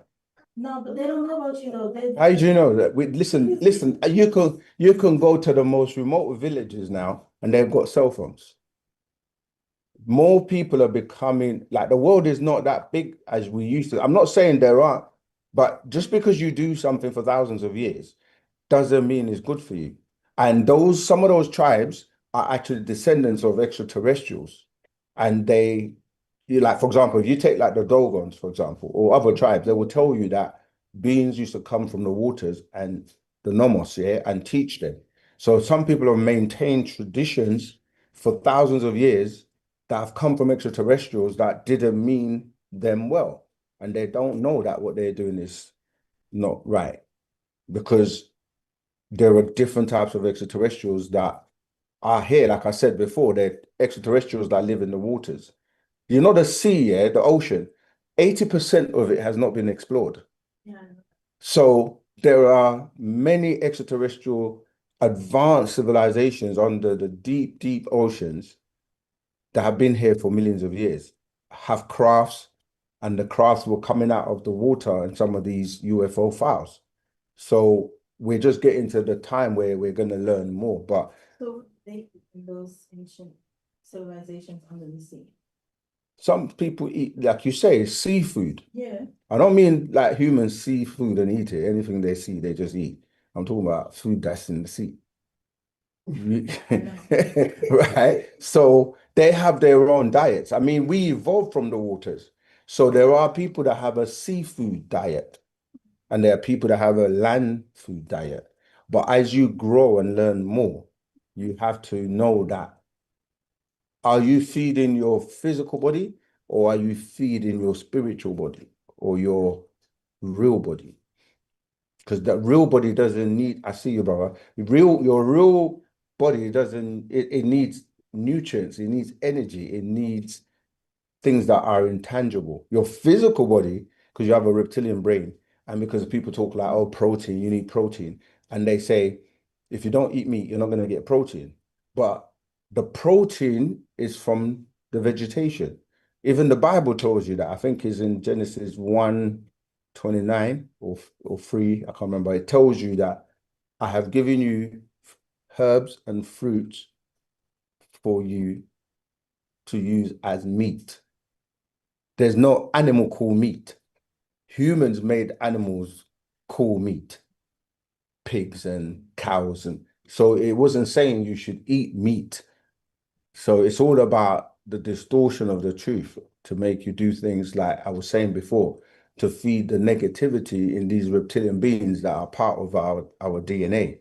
So you have to eradicate that DNA part of you and suppress it by not feeding it. So once you stop feeding it, the parasites and everything within you don't have that effect on your brain, and your actions come by way of your mind.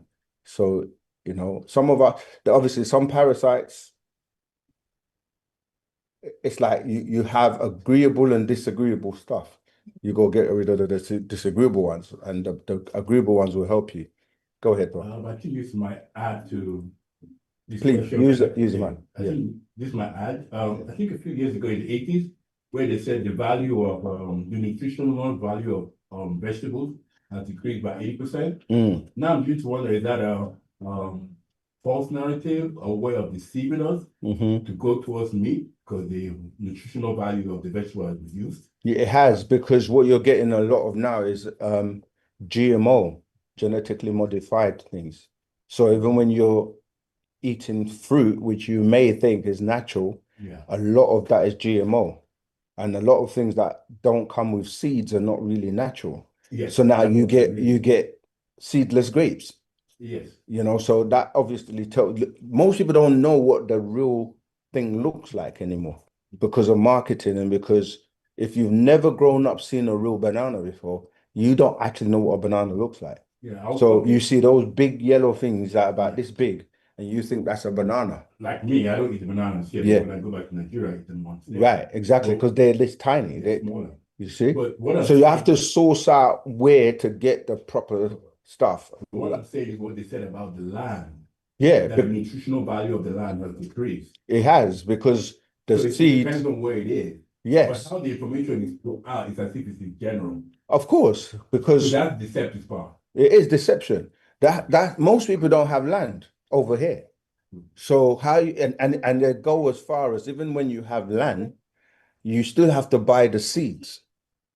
And the seeds are what? From who? Monsanto. Which is Bill Gates and his. So that it's crazy that if you have land, but you still have to get the seeds. So if you get, like, you can go to Whole Food markets, or like farmers markets, you know, like, and when you get the real stuff, you collect seeds, and then you try to grow stuff for yourself. This is what we're teaching in this workshop, the Each One Teach One. We did part 1 today, and in the coming months we're going to be going through the whole process, because we have sisters here that have been vegans for like 8 years and more, you know, and that not only being a vegan, but knowing what to eat, like how to make your own milk, like we did today, how to replace what you're calling meat with things like mushrooms. But there are different types of mushrooms. Some are not good for you. Some are poisonous, and some are good for you. People say shiitake mushrooms are good, but they're not really that good. So what we're saying here is that it's not the land in the whole world that has no. It's the deception of how they put it that make people think, okay, this is not nutritious. Think about this. Yeah. Certain things only grow in certain soil and climate. So you can't get things grown here. Like the UK, in certain conditions or certain seasons, you can't get stuff, but you still get it in a supermarket because they say they're importing it. But they import things, and by the time you get it, it's no longer fresh. And so it's either made in laboratories, or it's by the time it gets to you, it's just been made to look like it's fresh. So to kind of put it encapsulate it in one summary, is we say you eat the best of the worst. Because you can't totally, unless you're able to have your own land, your own seeds, and the right soil and the right. That's why when we had our own land, which was stolen from us because we allowed it to happen, we had over 476 acres of land, and we had everything. We were self-sufficient, and we were growing our own food, etc., etc. When you do that and you kind of disrupt the status quo, they don't like that. So really, we're looking back home to our countries of origin, like Africa, and to start to till the land and grow our own foods and do our own things. I can attest to that. Going home to Nigeria for 1 month, yeah, with the condition I had for 10 years, really go down to like nothing. Yeah. And only coming back here for you to come back again. I've known people that have done fasting. Just fasting will help you, but it's like, can you fast for 40 days, 72 days? You do that and you get rid of probably most of the ailments. That's if you haven't allowed it to get to a point where it's beyond return. Beyond return. So when people want to continue eating meat and fish and all these things, it may not happen overnight, but no, the long term, it's going to have the ramifications. All right, how are we doing for time? Because let me check the chat. People on Clubhouse, I'm not sure if anybody wants to. Oh, we got Tequila wants to come up. Let me bring you up onto the stage. You may unmute and ask your question, Tequila. Tua, Rahubat, doing good. How are you?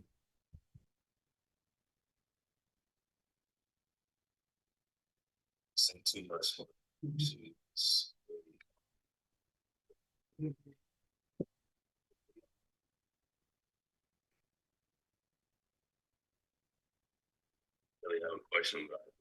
It was something I looked for because I noticed that they took a lot of genetic samples and been having a lot of emotional. So I don't necessarily take my dreams with me. I can't necessarily remember astral projection, astral project anymore. So I'm just,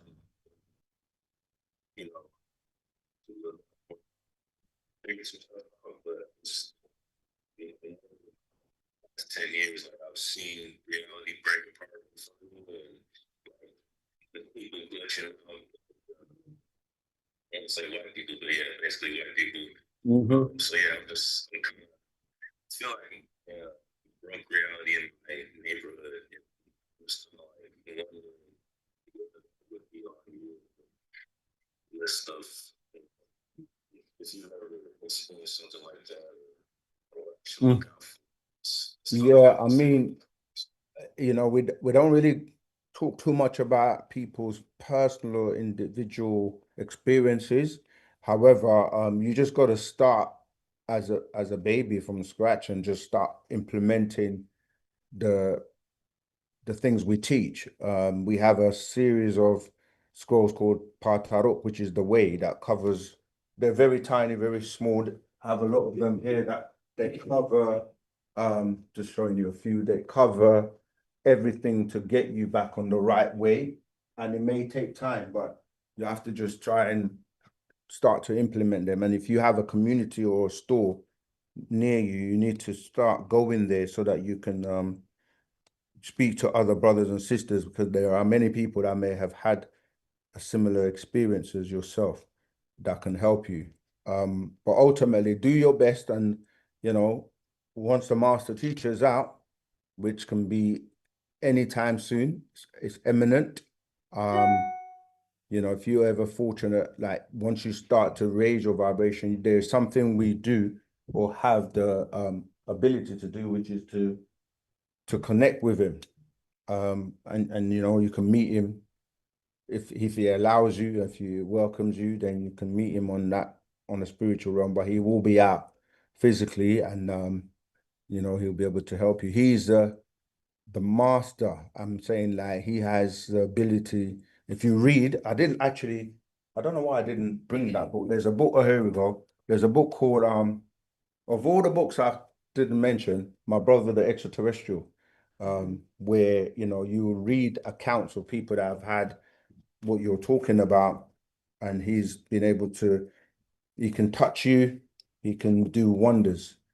So most of us, we want to work our way to be in his presence so that we can get, what we need, that healing that he's coming with in his wings.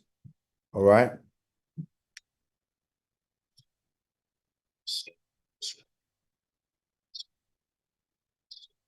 Sure.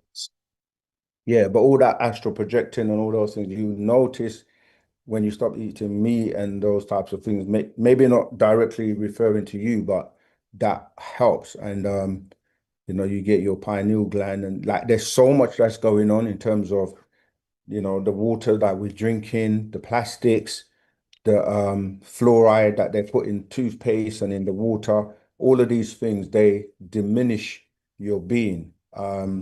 Your third eye getting shut down. So, okay, the sister at the back, how are we doing for time? Wow, we've gone over time already. But no, go ahead, it's fine. I'm gonna read the comments. Please use the mic. Remember, we have people online that need to. I mean, with this brother here, honestly, sounds like he's a multidimensional being. Like, this is what you're teaching us that we are, and we're getting our powers back. And so when you say, I don't think the mic's on. Is it on? Hello? There you go. Okay, yeah, I was saying, well, just reflects on what you were saying for this brother now. I think obviously he's a multidimensional being. And this is the time that we're coming into with our ascension, with That's everything right. that we've learned. Well, our consciousness is expanding, and even with the disclosure, it's down to us raising our frequency. So everything has to be exposed. So I think that's right. I think the brother needs more that's why I said to him, look. More than, when you drink water, when you eat meat, that is going to affect. I think he's stepping into his own power, and he's seeing this is everything that we're teaching. Is what I believe the master teachers taught us about Absolutely. understanding our power and where we come from, because we are bigger, and so we need to take back our power. So sometimes when we're right, but there's also discipline, and there's certain information that can't be given to you in public. It's going to be on the. Just what I'm saying. So you're right. Yeah. Himself, like he just sits and meditates or learns to listen to his body, because he's just at a different frequency more than most. But that would just reflect on that. But my question I'm wanting to ask is about, talking about the alien disclosure, like how, yes, it's good knowing the speed of the crafts and stuff like that, but how is all of this really affecting us now? Like, what can we do now as people? Yes, you just said it is the consciousness you're rising to learn and know who you are. But this is just the first part. There's so much more to go. We literally have scratched the surface. And sometimes people think they know or have got it, but they really don't have a clue, meaning that they're still babies. There's so much information the master is still yet to teach. And that's why you have to become very studious. And it's not just about the knowledge and the information as well. It's about the transformation. So you're right, raising your consciousness and being guided on how to use your powers to the point where you can regain your barothry gland, which is your 4 higher senses. That's your telepathy, intuition, psychometry, and clairvoyance. All these things, you have to be taught and trained on how to use them. But it starts with the basics of cleaning yourself inside out and then working your way into being in order by way of the orders and the discipline that you're taught, because many are called and few are chosen. All right. We've run out of time. We're definitely going to quickly read the chat because I know people in the Zoom have been also putting some comments. So let me just quickly do that and then we can round up. Okay. How do you reconcile the Bible Israelites with Sumerians? Are they one and the same? Are they ancient aliens? The Bible is taken from the stories of the Sumerians, but there are different types of Sumerians. So when you say reconcile the Bible comes from the books from the Sumerian tablets, the Gilgamesh epic and the Enuma Elish. I'm gonna go through these quickly. That's for you, Adnana, Paula. What's the next question? What do you think about plasma like UAPs or extraterrestrial that seem to morph and fade in and out of reality? That's what I was saying, that they're actually in these bubbles. They create a different atmosphere, so they can control that bubble to the point where they can lower or increase the density, so they can be in one dimension in one moment and the next minute they disappear because they can actually morph into the different environments. Okay. And what's the second part? Interdimensional beings or entities using their conscious. Yeah. Next question, Emmanuel Chukwunonso. Why is the disclosure being whitewashed, not ever mentioning any black extraterrestrials, only mainly talking about the Pleiadians, Greys, and reptilians? That's what I'm saying, because they try to ignore the extraterrestrial that's with us and has been with us, and they know why. This is why they've actually incarcerated him and have locked him up to try and keep him away. But of course, we're still waking up worldwide because he's already done his job.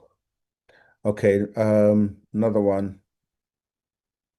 Ray, I'm skipping your questions because I know you come on the Tuesdays live regularly, and I just want to touch on the people that haven't had a question answered. Will the government disclose black extraterrestrial races also, or will they? We are doing it. We are those races, and we've been telling you about the alien partner Babyanun that is already here. So whether they do it or not, we're disclosing it. They know who we are. They are the synagogue of Satan, as the Bible says. Exactly. Those are those Jebusites that are part of this Luciferian conspiracy. That's why they're trying to stop you from knowing who you are, because they know who our ancestors are, and that we're coming back into our own once we receive this information and get reactivated. Wow. There's a long, okay, I'm not gonna do that. The deal between Pleiadians, okay, that's long. Okay, Tawakum Wasa, we have to leave it there. We'll carry on in the next class, and I'm going to carry on with this until we cover most of the real disclosure. So alien disclosure part 1 and part 2. The next time I teach, I want to thank you all. Say Port Kawun and Wadu. Wado. And look out for part 2 of Each One Teach One, in terms of your transition from eating dead flesh to eating live foods. All right. That will be posted when the next one will be available. That will